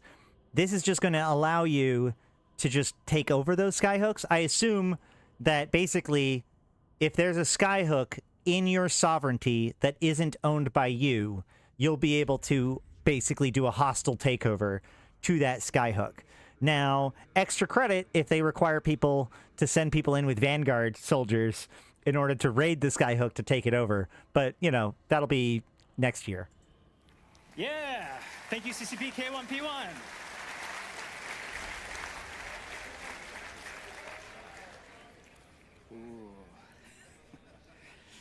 March 12th was our second official major update. And as CCP Rattati said earlier, this is a part of our ongoing strategy from here on out, where you can expect a major update in between each expansion. We'll tend to the game's meta and introduce new content, quality of life updates, and more. These major updates let the dust settle from an expansion and give us time to hear your feedback and adjust to that. For March 12th, we knew that mining needed some love. So we added the Tier 3 mining sites, we adjusted Tier 1 and Tier 2 sites, but we also had a ton of changes to the balance of ships. We made capital ships cheaper. We also added a bunch of UI and UX improvements, as well as taking a small stab at force projection. And I hope that you're feeling the impact of those changes. All of this was led with the help of CSM 19. So I just want to say thank you so much, CSM. It's been wonderful working with all of you. Hey guys. Remember when I fixed mining? Everybody liked me. I fixed mining. I'm CCP Okami. With our major updates, I'm just kidding. I'm teasing. We'll still be pushing for exciting balance updates and quality of life changes in every expansion. We're actively working on a balance pass, for example, building a clear capital ship escalation pass to better capital and super capital fights.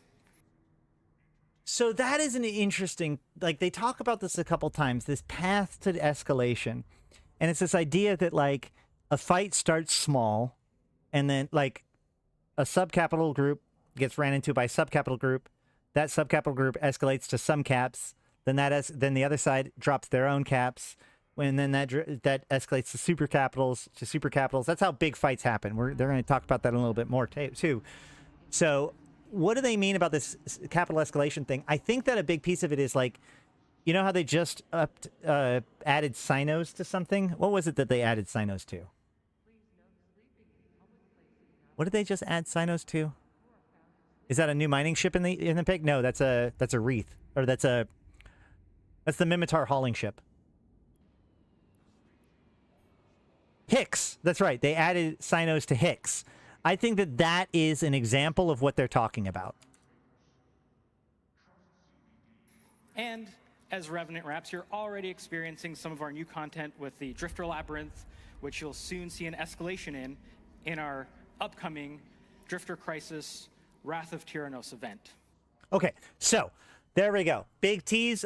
This is the only shred of information that we get about what's coming out on the 6th, okay? One, it's going to be called the Wrath of Tyrannos event, which is awesome. And two, it will involve an escalation to the Labyrinth, which I think is also potentially cool. There's a lot of potential in the Labyrinth, and the fact that it is a maze, like, there's a lot of possibilities of what an escalation to the Labyrinth could mean. Let's go. It's also worth noting that, like, remember, there's only going to be 1 week from that escalation, or the Wrath of Tyrannos, or whatever, to the end of this Drifter Crisis timeline. So unknown whether or not it's going to go on past that point, or, like, meet a new stable where these event sites are going, or the Labyrinth remains there with these escalations or whatever. Unknown how this is going to work. Maybe the Drifters are going to attack Jita, and we're going to have to go into the Labyrinth in order to get something to help stop them. Who knows? But this is, like, the one shred of information that we have about what's coming next week. But how could any expansion be complete without a new ship? 2 new ships.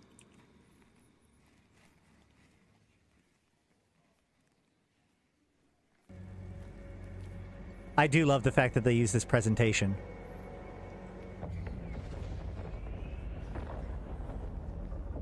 Immediately knew it was Triglavian. Vela's Clade. Okay, so here is the thing about this. Before we get any deeper into what we're about to announce, or what they're about to show, I want to point out that, like, this actually is a first for EVE Online and the Triglavians.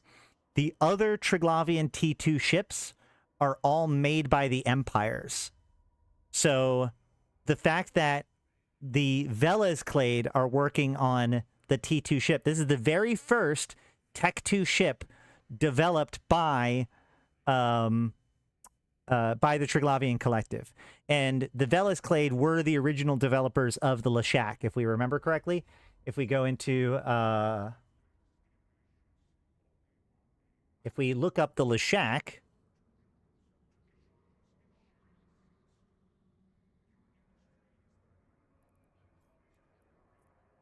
and go into the show info, it says... Leshak subclade of Vela's Clade scattered the adaptation schema of reverse time reclaimed adaptation schema of 729 tactical Troika classification vessel into the Clade foe without proving after convocation of Triglav outside of the struggle. Convocation of commune Troika has now time pressure to disperse to the strategic Troika. So the Leshak was originally developed by the Vela's Clade, or rather, more importantly, the Leshak found an old record of an older system, an older machine that they used, which was, and then they brought it back to help fight the Drifters, and that was the Leshak, and it was the Leshak subclade that did it. So, I think that, yeah, it's interesting that the Triglavians are making this next ship. It also means, in theory, that the name of this ship is a new subclade that I don't think we knew about before this. And yes, I want like 7. Barbaroga. Wait, hold on. What did that say? The Barbaroga. It says glorification of the fit and mortification of the unfit. Hold on. Let's look this up. Barbaroga.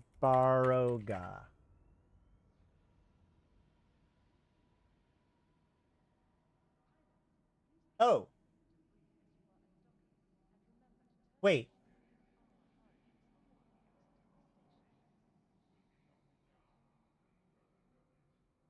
Oh. Oh, now I want this ship so goddamn bad. So the Barbaroga is a different naming of Baba Yaga. Right? The origin of Barbaroga is quite interestingly Slavic. It's an ancient Slavic mythological figure named Baba Yaga. And the Kosovars have adopted somehow. I love it. It's not my command ship Drek, but I love every tiny little bit of it. The Barbaroga.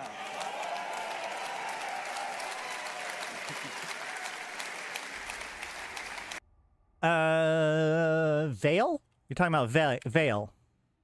Virewolf. The system of Veil is currently owned by Velez, yes.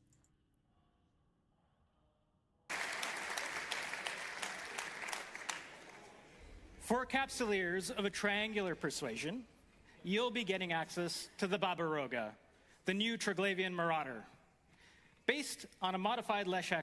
There are some people that are saying that they wanted it to be a Triglavian Black Ops, and I've heard this for a very long time, and all I'm going to tell people is, I don't care, you are wrong.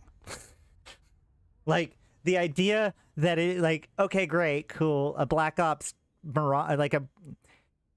Just, if you think about what Black Ops is for, and then you think about a Leshak, it's just, it doesn't quite, like, high damage, sure, but a Bastion module on an entropic disintegrator, hook it to my veins!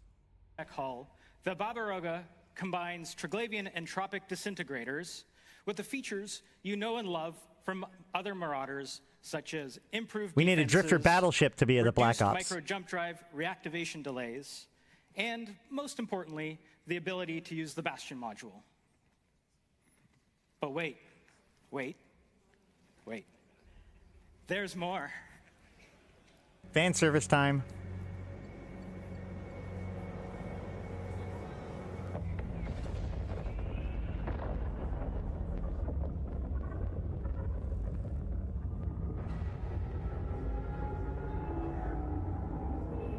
It's still only going to have one disintegrator, guys. Let's relax.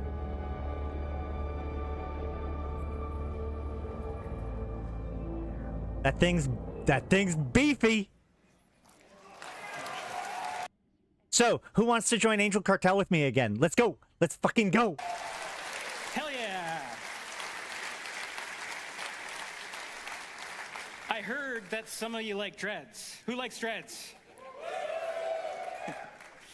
Ever since you got your first glimpse of concept art for an Angel Cartel line of capital ships all the way back at Eve Down Under in 2017, you have been asking for the chance to fly one of these gorgeous ships. The Azariel Titan released in the Havoc expansion was a huge success. And now the Angels are back with a new pirate faction capital ship, the Sarathiel-class Dreadnought. The Sarathiel has the big bonuses to capital projectile damage and fall-off that you would expect from an Angel Dreadnought. And appropriately, for the cartel's focus on mobility, it has the unique ability to use capital micro jump drives even while it's sieged. This, okay, you can tell by the audience's response, that's a crazy what do you, like, what? Wait, what? What does that even mean? How does that even work? Okay, so capital jump drive, wait, hold on. So,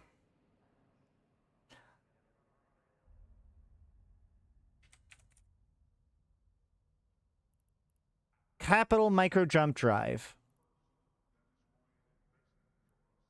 It is extremely spicy. So the Capital Micro Jump Drive is a specialized carrier module that spools up and then jumps the ship forward 250 kilometers in the direction it is facing. Upon arrival, the ship maintains its direction and velocity. Warp scramblers can be used to disrupt the module. Spool up time is reduced by the skill Micro Jump Drive operations. So this is 250 kilometers is a huge jump. So the good news is that this thing isn't going to like necessarily be able to jump and still be shooting at the same target unless it's a keep star. You could actually jump from one side of a keep star to the other side of the keep star and probably still be able to lock it. The question that I have is, how are they gonna? No, that doesn't necessarily mean it can be. No, boosting. You can't boost capitals, except for with carriers. So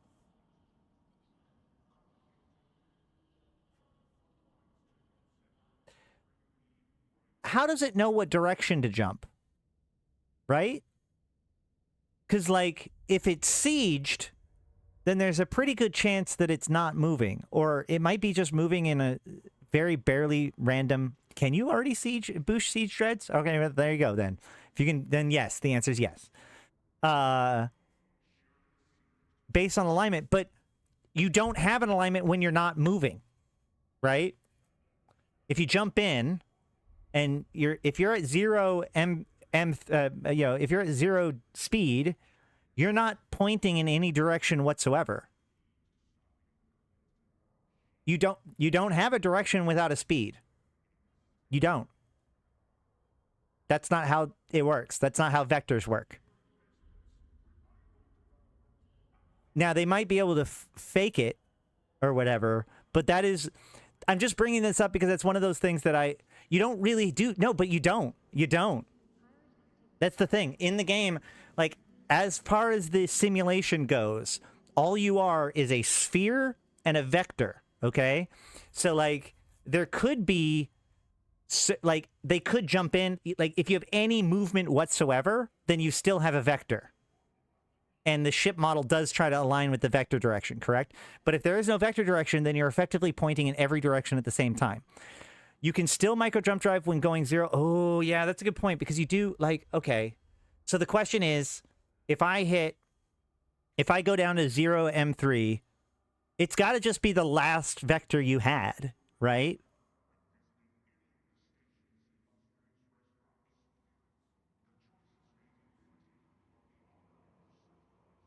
No, there has to be, yeah, there has to be a default, because, okay, so if I jump from one system to another, I'm stationary, which technically means I'm pointing in every direction effectively the same way. Like, if I hit warp, it doesn't matter which direction I'm facing when I hit warp. If I start at 0, I will always get up to warp at the same speed. It's why you can whip around so fast, because you're not technically pointing in the direction that you're pointing. You're just a sphere with a 0 vector. But you do seem to have a default vector, because if I jump in and then I hit like max speed without telling them where to go, it will still make me go somewhere. Let's test this, actually. Wait, no, not with this character. All right, so there must be some answer to this. I guess the idea that you don't have a direction at all is a bit of a misnomer. Like, it makes sense to say that because of the way that warping works and the way that alignment works. But for the purposes of getting up to speed, you technically do have a direction. I wonder what the defaults of that is going to be. Huh. That's going to be something to pay attention to. It's a subtle thing. It's a little quirk of the mechanics. And chances are most dreads will be moving at least a little bit, even while in siege, so they will have a vector. But the reason why I point this out is because under normal conditions, when you use a micro jump drive, it automatically pegs your vector to 100%. And so this is the very first time that you can use a micro jump drive while you're unable to move. Because you can't micro jump drive while you're in Bastion, right? Somebody correct me if I'm wrong on that. You have to drop Bastion in order to micro jump drive.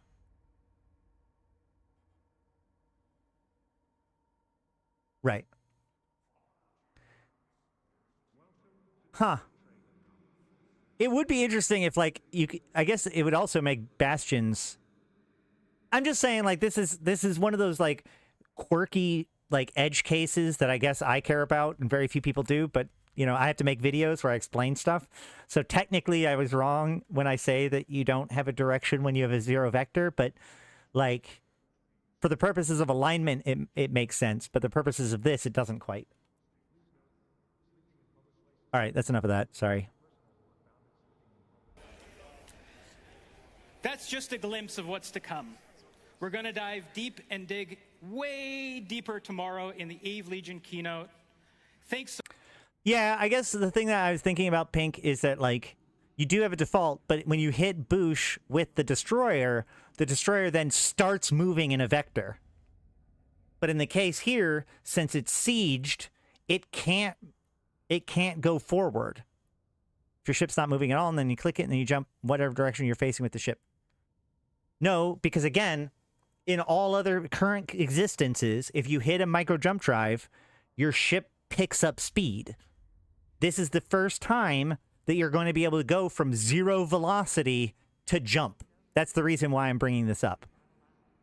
Like, you can start a Boosh with a 0 vector, but by the time that you're doing the jump, you don't have a 0 vector anymore.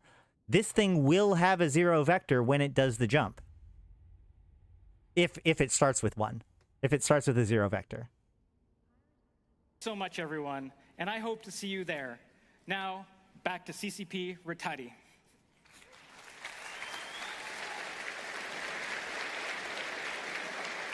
Well, that vector is how it decides where to jump you. Thank you, Okami.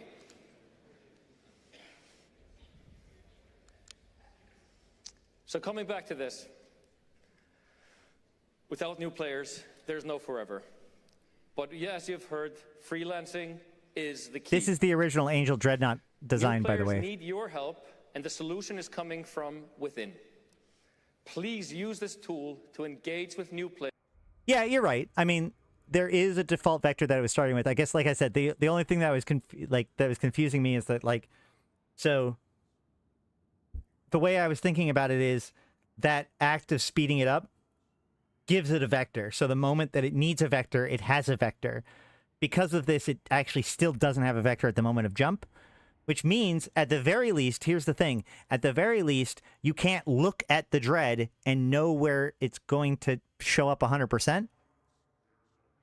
I don't know if that matters or not, but one of the things, this is an incredibly powerful thing, by the way. But it isn't, like I said before, like a scram will stop it.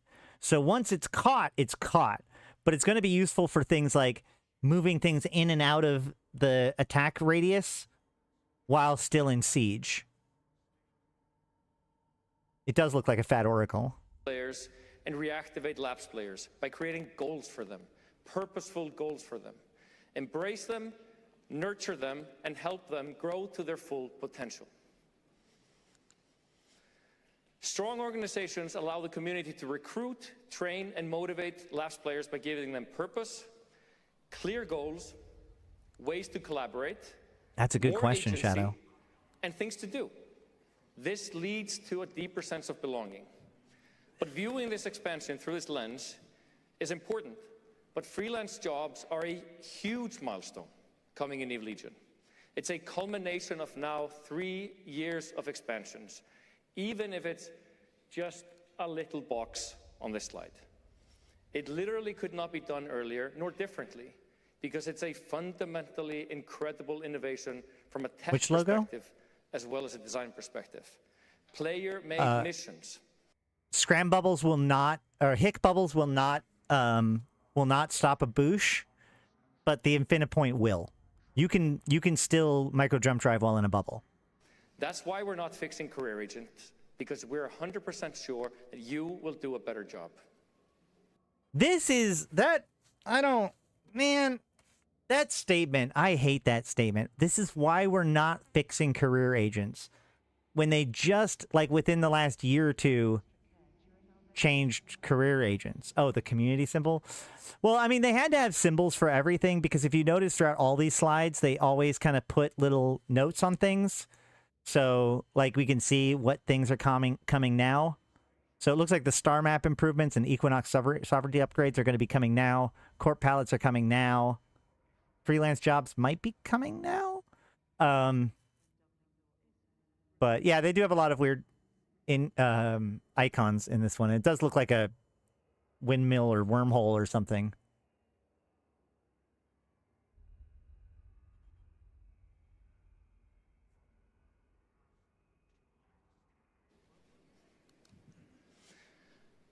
Over to fulfilling our ultimate science fiction and a new experience to attract a new audience into New Eden. Please welcome CCP Collins to the stage to tell us everything about our ultra-ambitious MMO, FPS, Vanguard. Thank you. Wow. Hello. All the way at the top as well. Can I hear you? Awesome. Hello. God, this is so exciting. Oh, my word. Okay, I am CCP Collins. I'm the game director on Vanguard, and I am fucking excited to be here. This is awesome. So, a year and a half ago, we announced Vanguard to the world at Fanfest 2023. Who was there? Awesome. We braved doing a live on-stage gameplay demo. That was quite a scary thing to do, but we managed to pull it off. But it's been an incredible year and a half from all of the playtests and events that we've run, the community that has been built. Now's a good time to get started. Give me a second. Give me a second.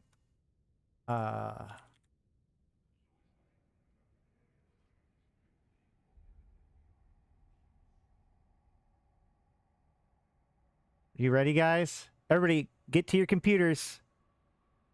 You'll have an hour, but...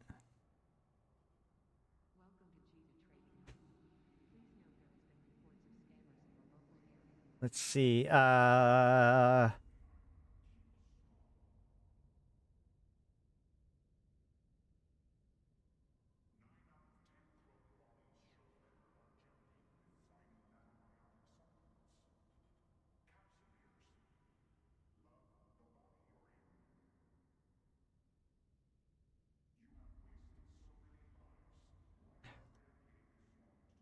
Let's see. And here we go. We are talking about the FanFest stuff, but you get a choice of... Oops, not that one. Any of these 3 skins made by Punchinello, exclamation point plunder for your chance to win. We will be doing the giveaway probably in about an hour. So you're going to have to be here and pay attention, but the plunder, exclamation point plunder for your chance to win a one of these 3 skins, your choice.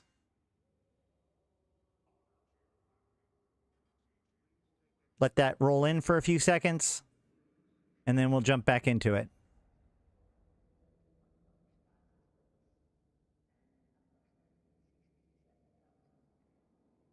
Exclamation point plunder with a P. Not blunder. As in, you are plundering my skin collection. Choice of skin by Punch, rather. Derp, derp, derp. Extra special thank you for Punchinello for putting together these skins and providing them on his own dime for the stream. You guys are awesome. Or you are awesome, rather. Y'all are awesome, actually, but... Right now, we're celebrating Punch and his very kind contribution to the stream. All right, let's keep going. Built up, and the reams and reams and reams of feedback that we've trolled through from our community channels. The game wouldn't be where it is now if it wasn't for you, the community. Such features as mining, adaptive weaponry, and manufacturing would not be there without your feedback. So I just want to start this presentation by just saying a big thank you to anyone who's already played Vanguard. Thank you. And to all of you that are maybe cautious and curious of EVE Vanguard, I'm hoping what you can see this weekend will get you excited about the future to come for the game. What we're building is a massively multiplayer online first-person shooter, a true MMO FPS, not just a big FPS. There's a single mode or a lobby game with a lot of people in it. We're building a first-person shooter as a foundation for a more persistent, social, and player-driven experience. But really, what does that mean, right? We're using New Eden as that platform, as a single experience in a single universe with all players. Whether you are a capsuleer in space in New Eden or a devil in the dirt in Vanguard with a gun in your hand, your power, your wealth, your progression, your equipment. I mean, they've always talked like this, though, Jeff. Your impact and the reputation you carry, fully persistent across that same universe that does not reset. Now, building this is really fucking cool, but honestly, building this is also really fucking hard. We are a tight team working on this game, and we're building it in the same ethos that has allowed EVE Online to exist and thrive 20+ years on. We're building this carefully, we're building this steadily, with the components in the right order, and openly with you, the players. So, we've been in pre-alpha now for a year and a half, but we're ready to take that next step. We are really thrilled to announce that EVE Vanguard will be launching into early access on Steam and directly through the EVE launcher in... This was it, Wizard, by the way. I'm pretty... Was it you or was it Jeff? Somebody yesterday, when we were talking, predicted that they would announce the release date of Vanguard, but it wouldn't be soon. This was the moment that I was like, oh, he nailed it. Summer 2026. Oh, that was Jeff? Okay, well, trying to give Wizard too much credit. Good job, Jeff. This is early access. I would imagine probably beta. Close to the time what that is, but what that will mean is EVE Vanguard live and accessible 24/7.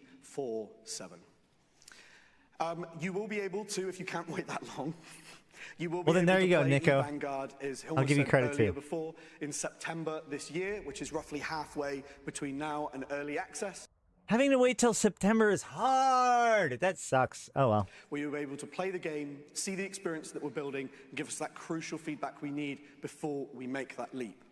And that early access experience is really important because it's about bridging that gap, bridging EVE Vanguard into New Eden. That universe populated with insurgencies being fought in both spaceships and with gun in hand. Mercenary dens next to skyhook infrastructure as a tether between the economies of planets and space. And from early access, we're about to start populating the planet with Vanguard bastions. Now, what is a Vanguard bastion? Fair enough, Nico. Well, take your victory. You're going to have to come along to the EVE Vanguard keynote tomorrow.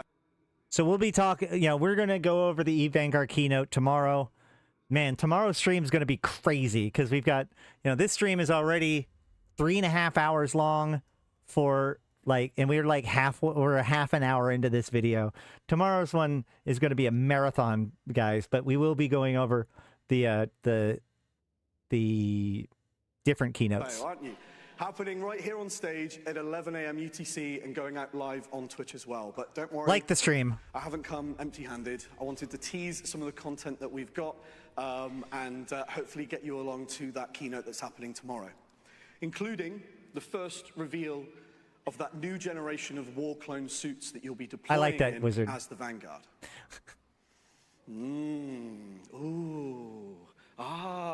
Lots of oohs and ahs. Thank you. This was the one moment that Twitch chat was right. Now, admittedly, I don't know what kind of reaction you would want from this slide because it's concept art, and concept art is not going to necessarily create a giant reaction. This doesn't necessarily give us anything to bite onto, but it is really funny how non-reactive the audience is and how much he seems to have wanted a reaction. The war clone suits that you'll be deploying in as the Vanguard.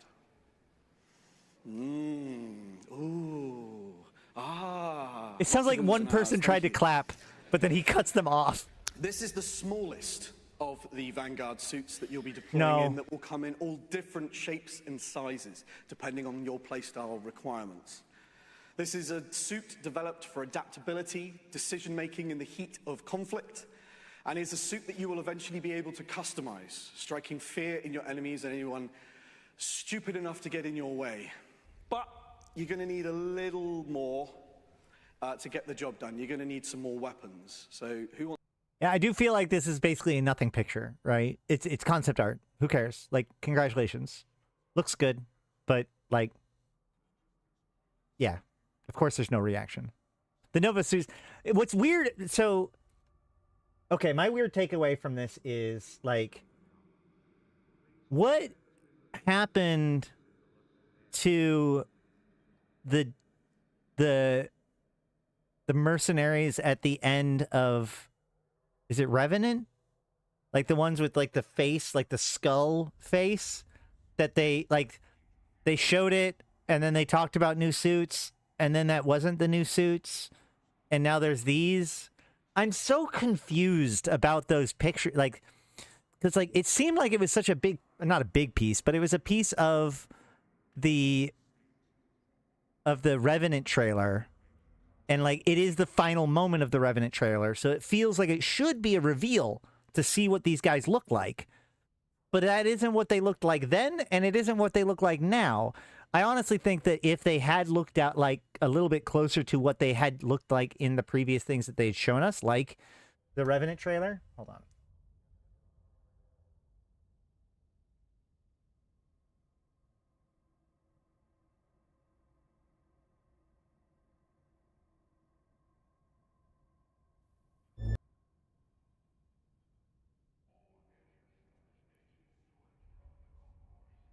At the end of the Revenant trailer, which we have the sound off so I don't get demonetized, even though who knows from the trailer this morning, like this, like these guys, like what is the point? What is happening?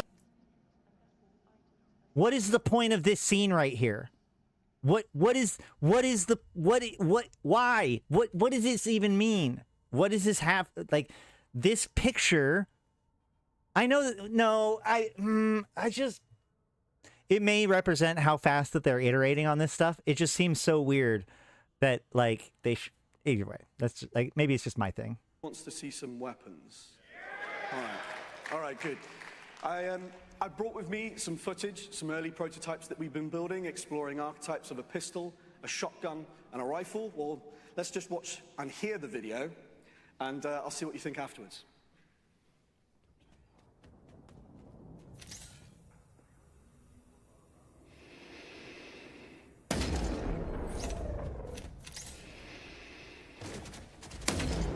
That's a hefty shot.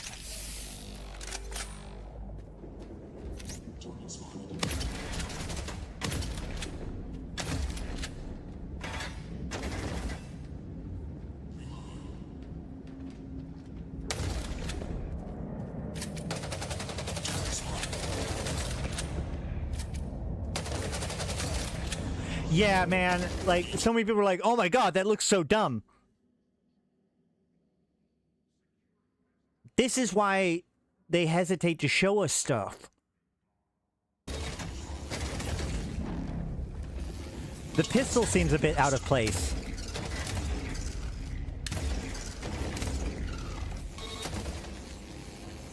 Although you can charge it up for a shot. All right, what do people think? Yeah. For Vanguard, we're designing weapons moving away from a lot of the militaristic stylings that a lot of modern shooters are leaning on these days, and instead looking to the golden era of shooters, the late 90s and early 2000s. Your Quakes, your Halos, your Unreal Tournaments. Any fans in the house? Where weapons are fun, wholly unique, and are worthy of a future 21,000 years in the future. But we've got a lot more that we'd like to cover at the Vanguard keynote tomorrow, including those bastions, a narrative and player journey that we're building into the game, NPCs and commissions. Once again, guys, if you guys are interested in tourism fleets, they are ongoing right now. So get involved on the Discord. Own personal war barge, New worlds, Mordu's Legion, well, you can call it the Warbage if you want, it's yours. Mordu's Legion, more weapons, and even more going into the experience from proximity chat, weapon manufacturing, Proximity chat would be pod cool. insertion, faction variant weapons, squad reviving and down but not out, a banking drone, and even more. Down but not out would be You good. can play the game in September this year, on 16th of September 2025. But if you are here at Fanfest this weekend, we've got builds to come and play. Come and play our generally semi-broken build. We're not going to hide behind some polished E3 style build. We've just pulled a build from latest. We've brought it with us today. Come and play it. It's got more weapons and more bugs than any EVE Vanguard experience you've played before. Yeah. Thank you.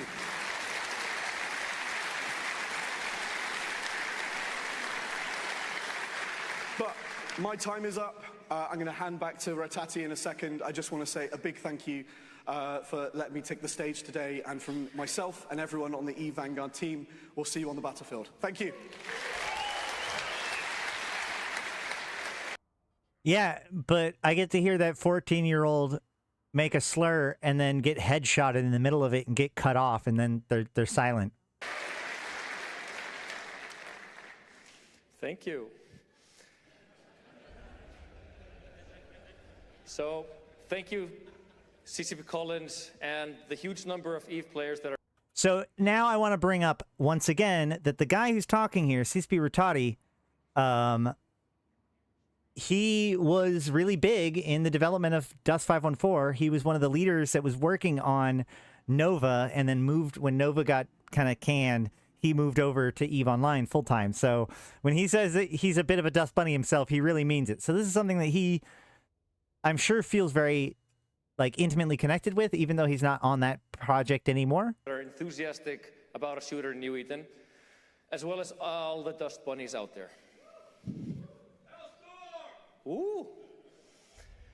But I have to say, team-based insurgency game mode with planetary cannons firing at our combined MCCs, Mordu's Legion subcapitals flying above, and upwell haulers levitating, is the closest thing to Dust 514 that I have ever seen and felt. It is absolutely becoming Dust's spiritual successor.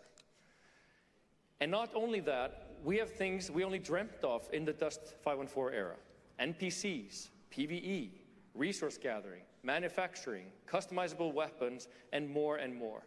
So this is truly becoming what we want.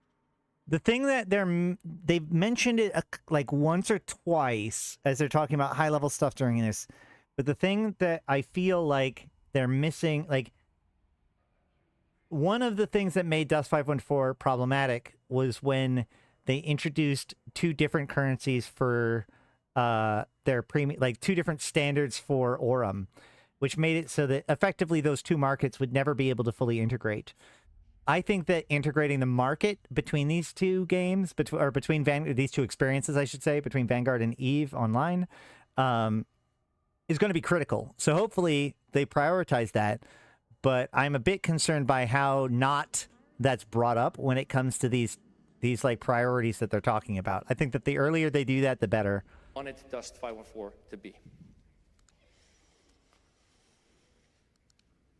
But over to a little bit thinking ahead. We've covered the expansion at a very high level, but we really want to also start. This kind of bothers me because they say we've covered the expansion in high level, but like how much of what we've heard about is stuff that's coming on in 3 weeks. We can probably look at the. Nope, that's not what I'm looking for. I wonder if this has more information about what is exactly coming on the 27th of May. I guess, yeah, so it's going to be mostly the freelance jobs, new branding for corporation, 2 new ships, new sovereignty upgrades, the 5 new hulls, and that's it. That's what they've talked about for in 3 weeks. Okay, that makes sense. introducing, in the spirit of honesty and trust, to the themes that we want to expand on after the expansion. These are large themes that need to be kind of broached with the CSM and honed with the teams once we launch Eve Legion, but that's all part of the process. But we do want one thing. We want capitals in space, and we want... I agree, Jeff, but my point is that the sooner that they start actually making that happen, the more, like, they're locked into it. I need them to be locked into the integrated economy as early as possible, so that way they don't accidentally diverge. Want real counterplay. The first step was to make them cheaper with insurance and cost changes. The next step will be to make them even more survivable. But the ecosystem needs to be grounded. What's funny about this is, so they talk about the next step to capital, making capitals better, is to make them more survivable. And this made me think about the fact that, like, they got to piss off a lot of people during scarcity when they cut the survivability of a lot of all capitals. But now, it's been 5 years. Most of the people that are engaging with the game now weren't even in the game then. So if they buff capitals, they don't even have to bring it to the point that it was before to make it feel like a big buff. So that's kind of handy. They get to get a little back for the anger they made in 2020. In a healthy and vibrant sub-capital meta, and we will not return to the oppressive gameplay of the past. We will bring capitals into viable escalation paths, going from T1 battleships that now should be in a great spot, 200, 220, 40 million, which is great. Let's check.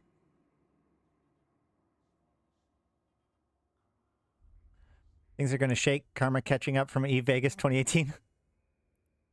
Okay, let's see.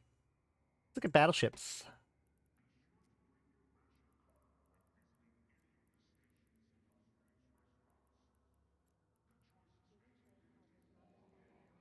$250, $245, $230, $54. So yeah, no, $250, $200 for the Scorpion, $274 for the Hyperion, $237 for the Dominix, $242 for the Megathron. That feels good. $275 for Maelstrom.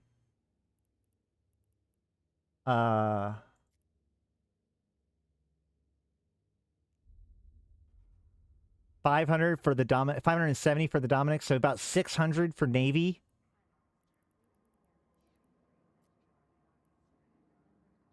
$1 billion for Pirates, probably still high, honestly. But I guess whatever. I know factions didn't change mats this time, but I'm just looking. We're talking about the state of things. Well, a Marauder hull is not T1. We can go look. Marauders. Paladin is 1.2. So, yeah. I mean, these numbers feel pretty good. Although, I don't know...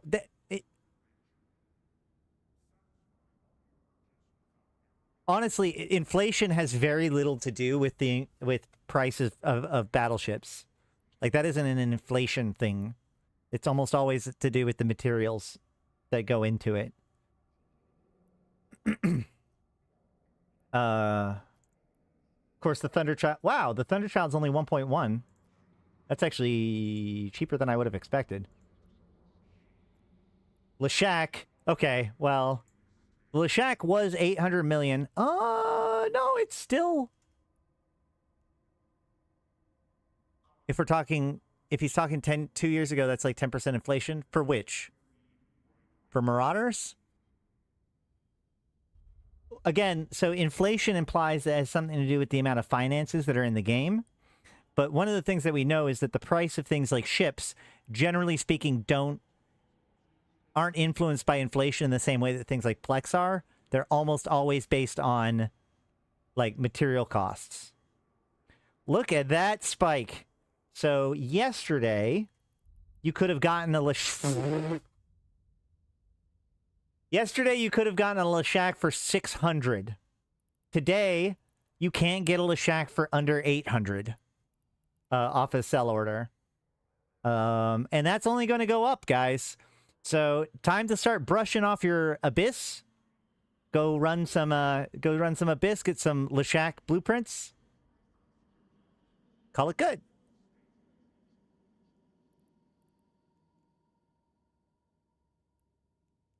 I'm not saying that the prices haven't changed. I'm just saying, like, it's not inflationary in the same way. Like, pirate battleships costs have less to do with how much ISK is in the system and has more to do with things like net resonator availability, you know? Reactions going on, etc., etc. If we look at Marauders...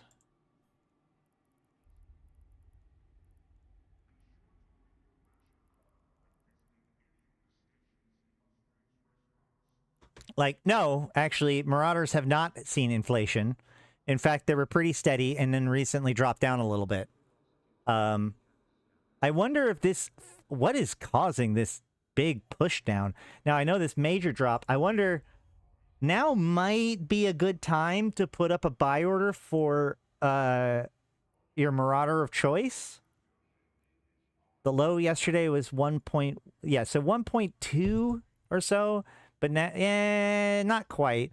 I wonder whether or not we will see other Marauders get cheaper as people are wanting to sell their Paladins to get the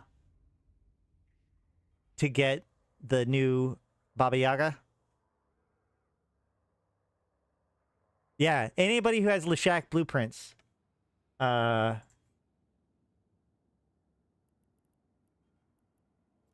unfortunately, we can't look at the price of contracts historically, but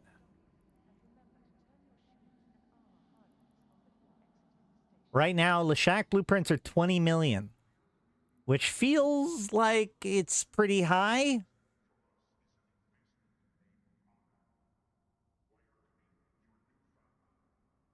Yeah, so pirate faction ships cost about the same as Marauders, because of the extra considerations for pirate ships, especially like net resonators. I think that you would expect... So net resonators that are harder to get are going to be way more expensive, right? So we would expect the...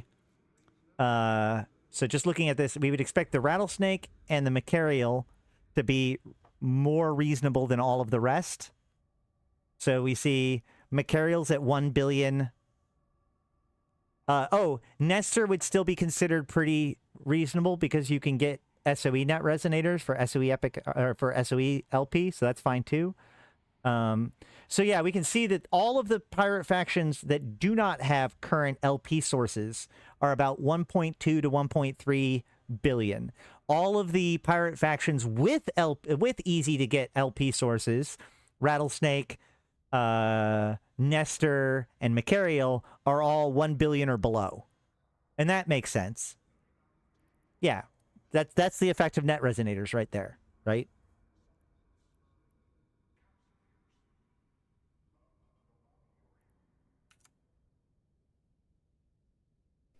And to T2 Marauders. And then from T1 Dreadnoughts. Yeah, 500 to 600 million for Navy. And then logically into Faxes, Carriers, and Supers. We will then keep a close eye on Titans, their application. Well, yeah, that's because there's no great source for LP for Blood Raiders. I don't know pirate carriers when. This is a good one. First of all, they really need to, like... Why is there... look at this Orphan E. Oh my god. You guys want to freak out about AI art. I'm going to freak out about this like Orphan E from Pirate Dreads. Ah! Easiest, like, also, look, we're going to simplify capital escalations to make them even more possible. Nothing here explains to me how capital escalation's going to work in the future or even now or anything. Like, what is happening with this slot? What is going on? What is... Cost, overall viability, Hold on. Carriers, and Supers. We will then keep a close eye on Titans, their application, cost, overall viability, as well as new counters. Don't you get it?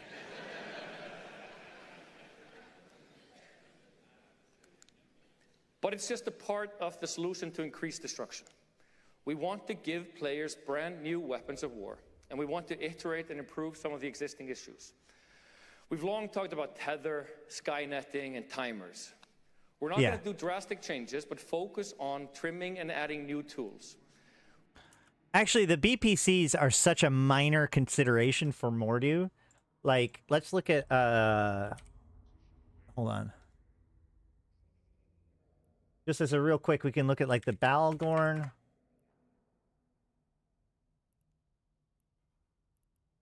We look at a Balgorn BPC, and we find it in contracts. It's worth $25 million. But a Bargest BPC is worth what?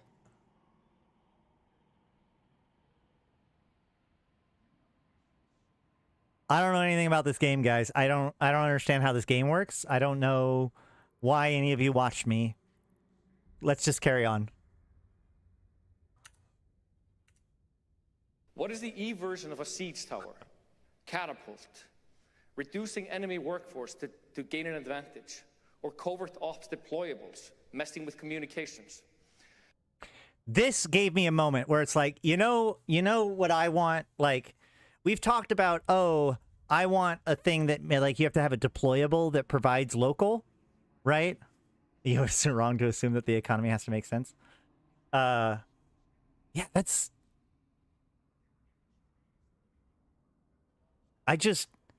That was crazy. I'm not used to... I thought I would have assumed that the Bargest BPC would have been way cheaper because the main bottleneck is in the net resonators because nobody's earning Mordu LP. But that just shows me that I don't know what I'm talking about. So that's fine. I'll update that. But this brought up an interesting idea. Can you imagine a deployable that you can deploy anywhere in space? You can't detect it without going to the system and maybe even scanning it down, right? But it turns off local for the entire constellation. That'd be cool. I would be okay. I'd be okay with that. Wait, what's why? What's why?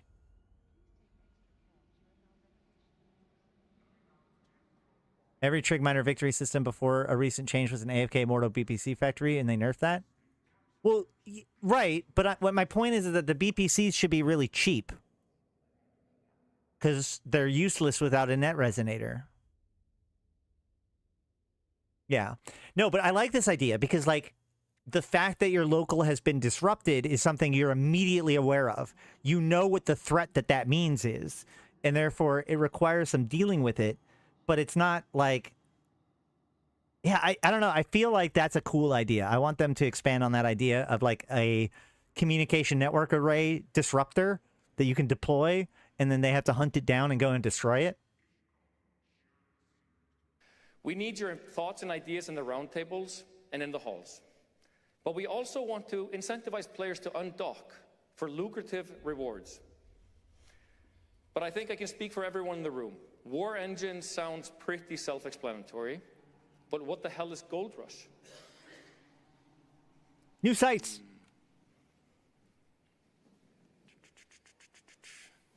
Our slide's not moving. Oh, yeah, they didn't see the video correctly, so it takes them a few seconds to get this sorted.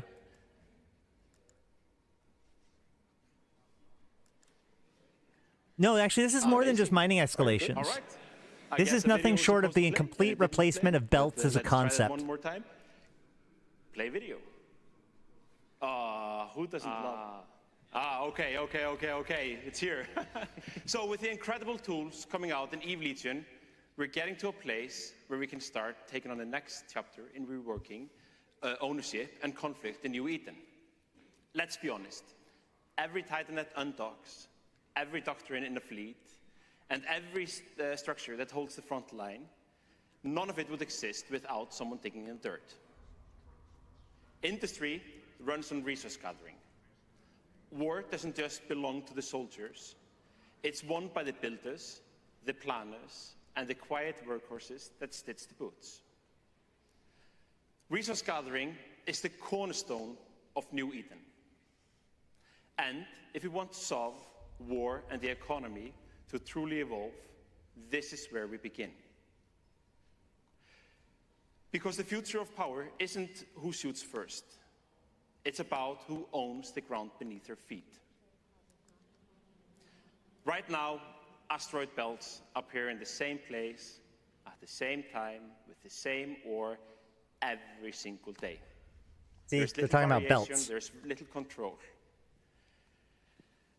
And there's a very little reason for players or groups to strategically think about when and how they mine. And not only to pick on asteroid belts and mining, salvaging is something that most of you just ignore. This is interesting. That sucks. That's because I it agree, but sucks. it's you. Resource gathering is passive. Progression is flat. And worst of all, it's a poor conflict driver. But in EVE, everything should be worth fighting over. So we're going to change. I think that if you wanted to change bounties, you would take bounties off of the normal things, but then add in more rare spawns, like some more sources, like make it so it's more sporadic instead of every single ship. Like you get more named people and then those have the bounties on it. Maybe. But I don't know. I'm not 100% convinced that, like, if you remove the bounties from ratting, like, what do you replace it with that actually provides value that wouldn't just make nullsec feel like it's more pain for no reason? But I'm very curious as to what they mean by this whole, like, making salvaging more interesting thing. That. Not just with a tweak, but with a new philosophy. It's all about pioneering. A battlefield after a massive fleet fight should be a gold mine. And that's the thing, is that fields after a massive fleet are a gold mine. That's always been true. So, but I'm interested in what they have to say about it. And a comet entering a system should trigger a gold rush. A comet entering a system is one of those things that sounds really exciting, and it's like, oh shit, yeah, that's a cool possibility. Like that makes sense as a concept. And what's nice about it is that it's effectively like there's no real difference between random spawning border or asteroids and it being a comet, right? A comet would just be a different kind of anomaly that could randomly spawn in a system, potentially. I mean, like, if we're talking about the lowest, like, version of this. So I think it's a really good context to put rare anomalies in, or to use for rare anomalies.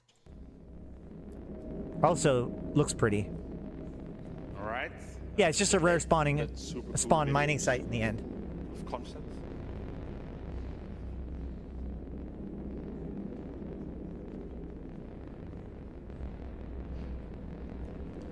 Freelance goals, better map, and a sub-hub, and a stronger ESI play a major part in unlocking this future. And as you can see, EVE Legion is jam-packed with these high-level features. Okay, so here we see the features. We get the new star map, or at least the first stages of the new star map, Corp palette, the 2 new ships, sovereignty upgrades, freelance jobs, ESI work, and the high dynamic range is all coming in 3 weeks with Corp skins, capital escalations, war engine, gold rush, which includes those comets and stuff, alliance projects. Why does alliance projects come after freelance jobs? Either way, I don't care. And then ESI improved is coming in the major update in the next expansion. That you will find more about in the EVE Legion keynote tomorrow, panels and roundtables, or simply just by cornering an innocent dev in the hallways.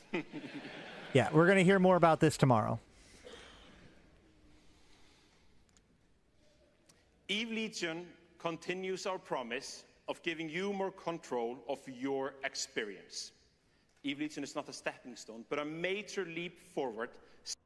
I mean, they could do that, Zach, but then all that does is make it so that now people in nullsec have to, like, collect together stuff and bring it to sell it as a commodity, which is, I mean, you could do it, but you're now just giving them more bullshit. There has to be some sort of value in that internal system. to make them feel okay about it, because otherwise you're just basically being like, and now you don't get your money directly, and now there's extra jumps. And that's like the difference between what ESS does and what bounties do, right? Yeah, colony resource covert. What was that? What does that say? Hold on. What does that say? Colony resource conversion upgrade. No. So that means, so this is not necessarily PI. That's that idea that you can have services in your for your sovereignty that transfers one resource into a different resource. Strengthening organization and ownership of space. And we honestly can't wait to see what you do with all this new sand in your sandbox. But we will be there with you all the way. The future is bright, and together we can achieve anything. So, are you ready Say for hi, a trailer? Zoria. I said, are you ready for a trailer? Oh, okay.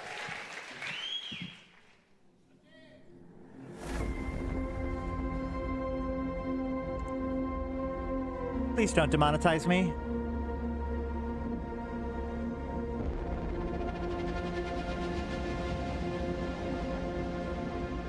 What if I made you a promise? That in the face of adversity, destruction, I could offer unity, an alliance.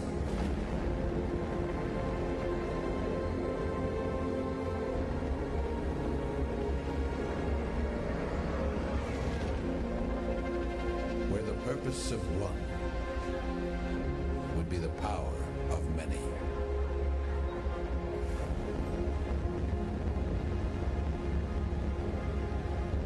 Wielding every strength of the collective towards a unified vision and constructing a future.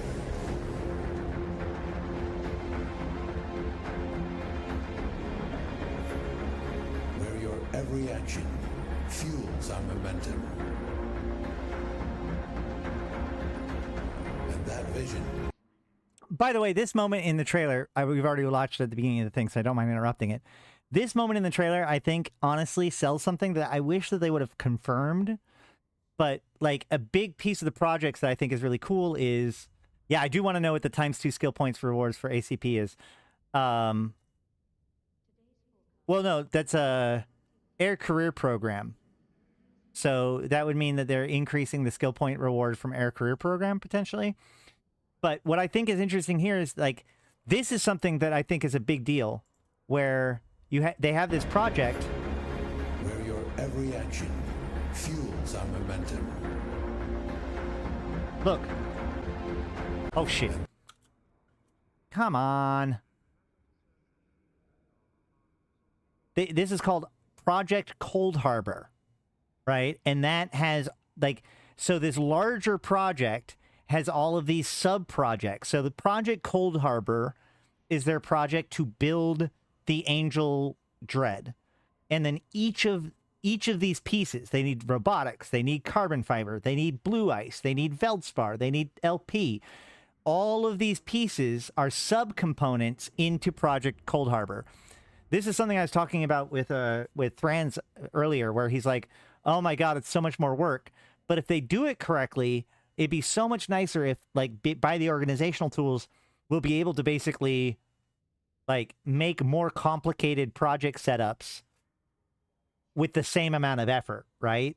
So we don't have to put in more effort, but we end up with, you know, better organized project systems. I want, like, grouped project stuff like this very, very, very badly, especially since, like, the mining blue ice might, like, some of these are probably going to just be public. You can even see, like, deliver carbon fiber. This doesn't have the symbols on the side. So these ones that with the red on the side, these would be public options. So, like, oh yeah, anybody can mine Arcanor and it'll go into this freelance project, but only the people within the corporation can turn in carbon fiber, for example. That's what it looks like to me here. that vision becomes reality. Yeah, you get it. When people deliver stuff into projects, it goes into a specific folder. Yeah.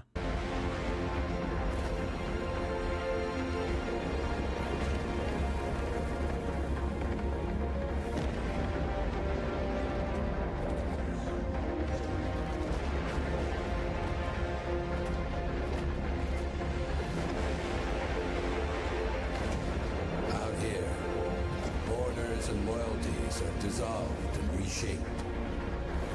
Ambition, arrogance, and aggression collide. But we stand undaunted. Our legion unbreakable.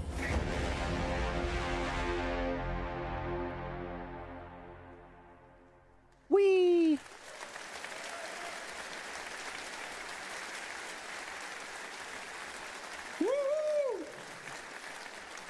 How excited are we for Eve Legion? Sarathiel. Damn, that sounds cool. That's true. We will be able to just like create our own project management system on top of it with ESI, but being able to do that in the game, because like imagine if you could set up the dread thing and then be like, okay, we're trying to build a dread, and it helped you build all of the automatically built all of the subcomponents for that for you. I think that my point is that there's a lot of potential there, and I hope that they work on that a lot. From Sydney to Fanfest in Harpa in 8 years. Damn, these angels have been busy. It's a very big ship to build. But we are here for this. And as you've seen here, we've already shown a lot, but there are keynotes for Legion, there are keynotes for Vanguard, and there are keynotes for Frontier, along with all the amazing content we have here on show. But this is all underpinning this amazing idea of Eve forever. And we are going to continue to manifest this into existence. So when I say Eve, you say forever. I will admit, this is kind of cringe. Eve! Forever! Eve! Forever! Thank you, and have a great Fanfest. But, you know, that's fine. That's, in my opinion, that's a certain extent what a player gathering is all about, right? Like, what, like, let's, I call that cringe, but, like, this is over 1,000 people all flying to Iceland to talk about an internet spaceship game.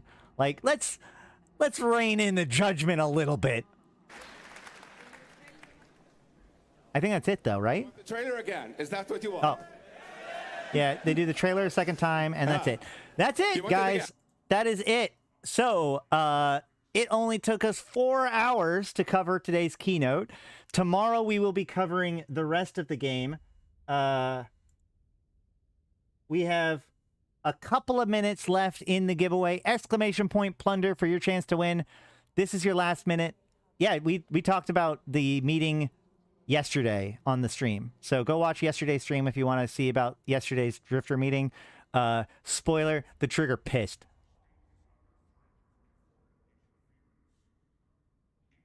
Last chance to hit exclamation point plunder. We have 30 people in, 124 people on stream. So last chance, exclamation point plunder for your chance to win one of these 3 skins. We're going to close it in less than a minute. Stream delay means you better hurry up and do it. You've had 45 minutes to get it done. I don't know how we're going to do a stream tomorrow or cover it all tomorrow. Hopefully we'll cover as much as we can. We might focus on like Eve related stuff tomorrow and might save like the other keynotes for other days depending on how much there is to cover. But I am pretty dedicated to sharing, this stuff with you guys tomorrow. So that's going to be a big deal. Make sure to like the stream, share it with friends, so that way we can help the stream and help make people more knowledgeable and a better EVE Online with a more literate player base.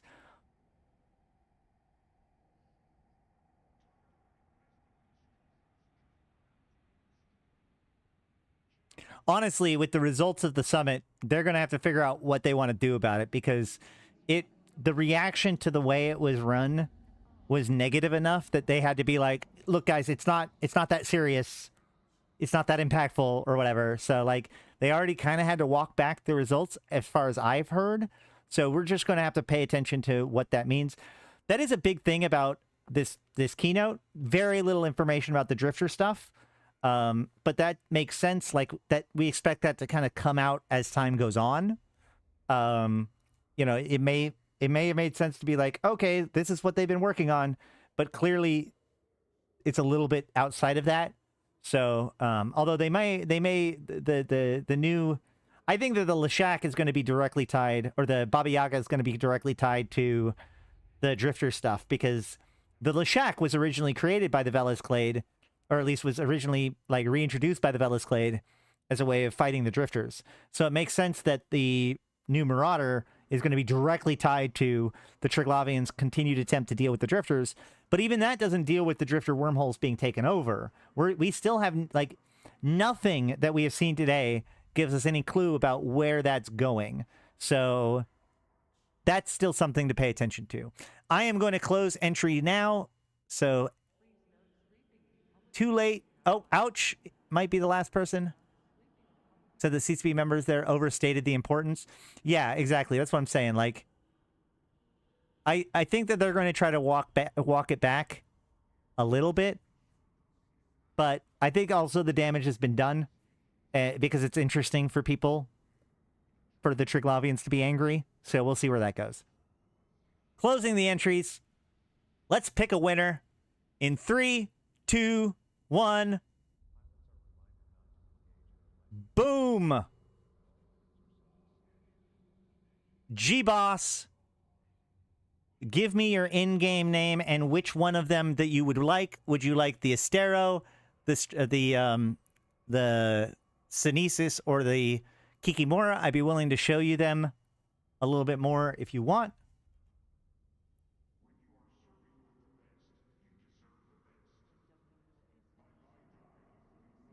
Benjamin Glass, the Astero, please. Okay. Let us do this real quick, live on stream, just to prove that I'm doing it. But I got to switch back to Ash. Thank you very much for Punchinello for making this this Skinner giveaway possible. Punchinello is in our Discord and is willing to work on skins for people if you contact him. Rigged. I have no idea who this guy is. No.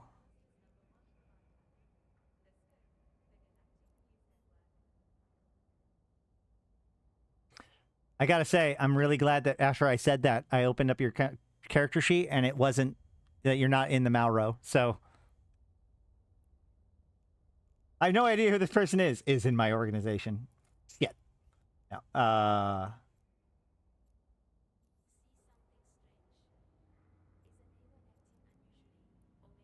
Chip Skinner. You want the Astero, right? You know what? Let's do a second giveaway. We have enough skins, right? We can do a second one. Oh, there's only one of the Astero, though. We have one Astero, 2 Kikis, and and 3 of the other ones. So let's get the Astero.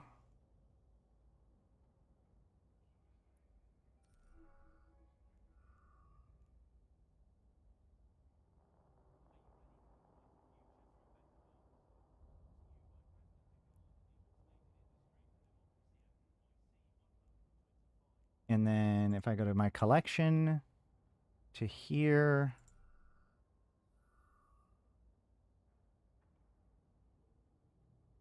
I don't see the red that he was talking about. It looks really good to me. Specific target. Boom. Benjamin Glass. Congratulations for 10 ISK.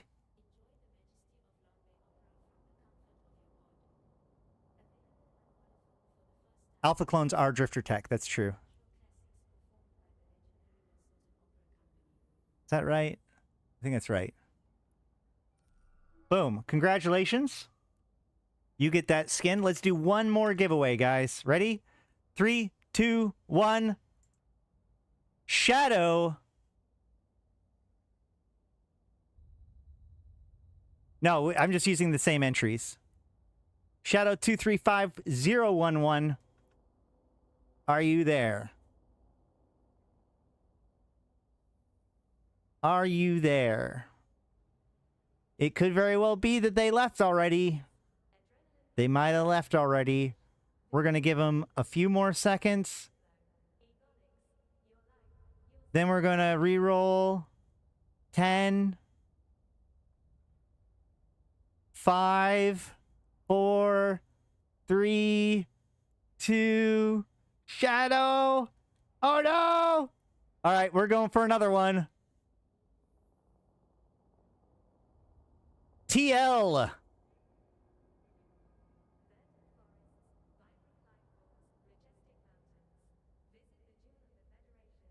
Are you there, TL?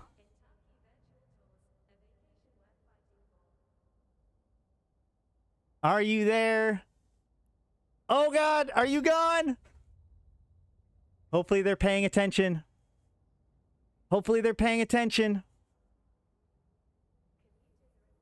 Zoria says reroll. Zoria says extirpate those who don't pay attention. Isn't TL... Wait, is TL Thrans? I feel kind of bad about this. All right, well, whatever. 3, 2, 1. Zoria, you want to make a pick? Who do you want to win, Zoe? Who do you want to win? You want to win? Okay. Let's go. Not Henry Z. Are you here? Excellent. Good job, G-Boss. Hi.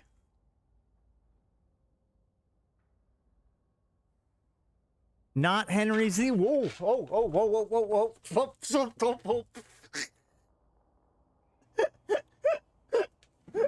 That almost was a disaster. My dog just slid. Really? Not Henry Z. Not here? Not Henry Z is not here? Oh boy, people are going to win just by default. Keep going. 10. 5. 3, 2, 1. Sorry. We've got Ragtag Pro. Uh-oh. Hopefully he's not watching like 10 from like hours ago. Hopefully he catches the fact that he just... Oh, there he won. There we go. Excellent. Ragtag, I need your pick for skin. Either the Kiki or the Synesis. The Synesis has the Drifter stripes and I thought it had a Deathless thing. Oh yeah, no, it has the wings on the side and it has the stripes down the middle. I really like this one. But then the Kiki one, oh yeah, the Kiki one's the one with the Deathless logo or the skull on the arms. So Ragtag, I need your in-game name and which one of these two that you would like.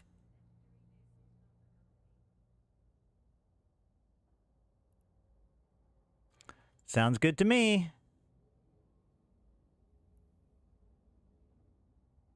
And still can't like the stream? Why can't you like the stream? Wait, like the stream. You want the Synesis one. Good choice, good choice.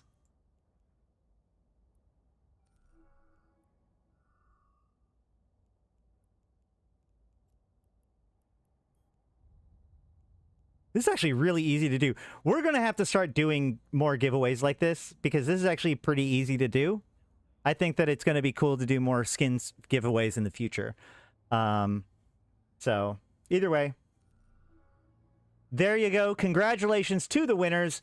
We will be back tomorrow with more stream coverage, more keynotes, more giveaways, and more everything else.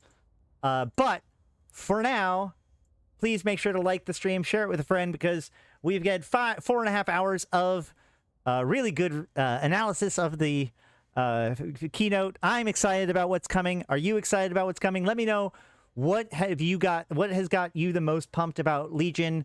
What do you feel is missing? Whatever else you want to say, let me know. I've been Ashrothi. I've been playing this game since 2010, talking about it since 2012, and I'm here to put Eve into context for you, my fellow Empyreans. Thank you all so much for being here.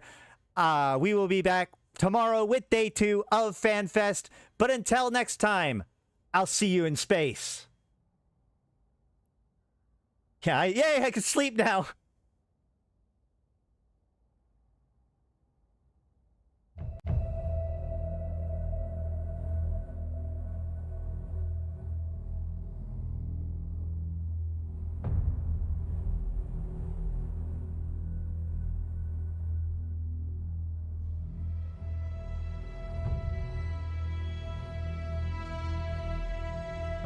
Bring on the wrecking machine.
For every city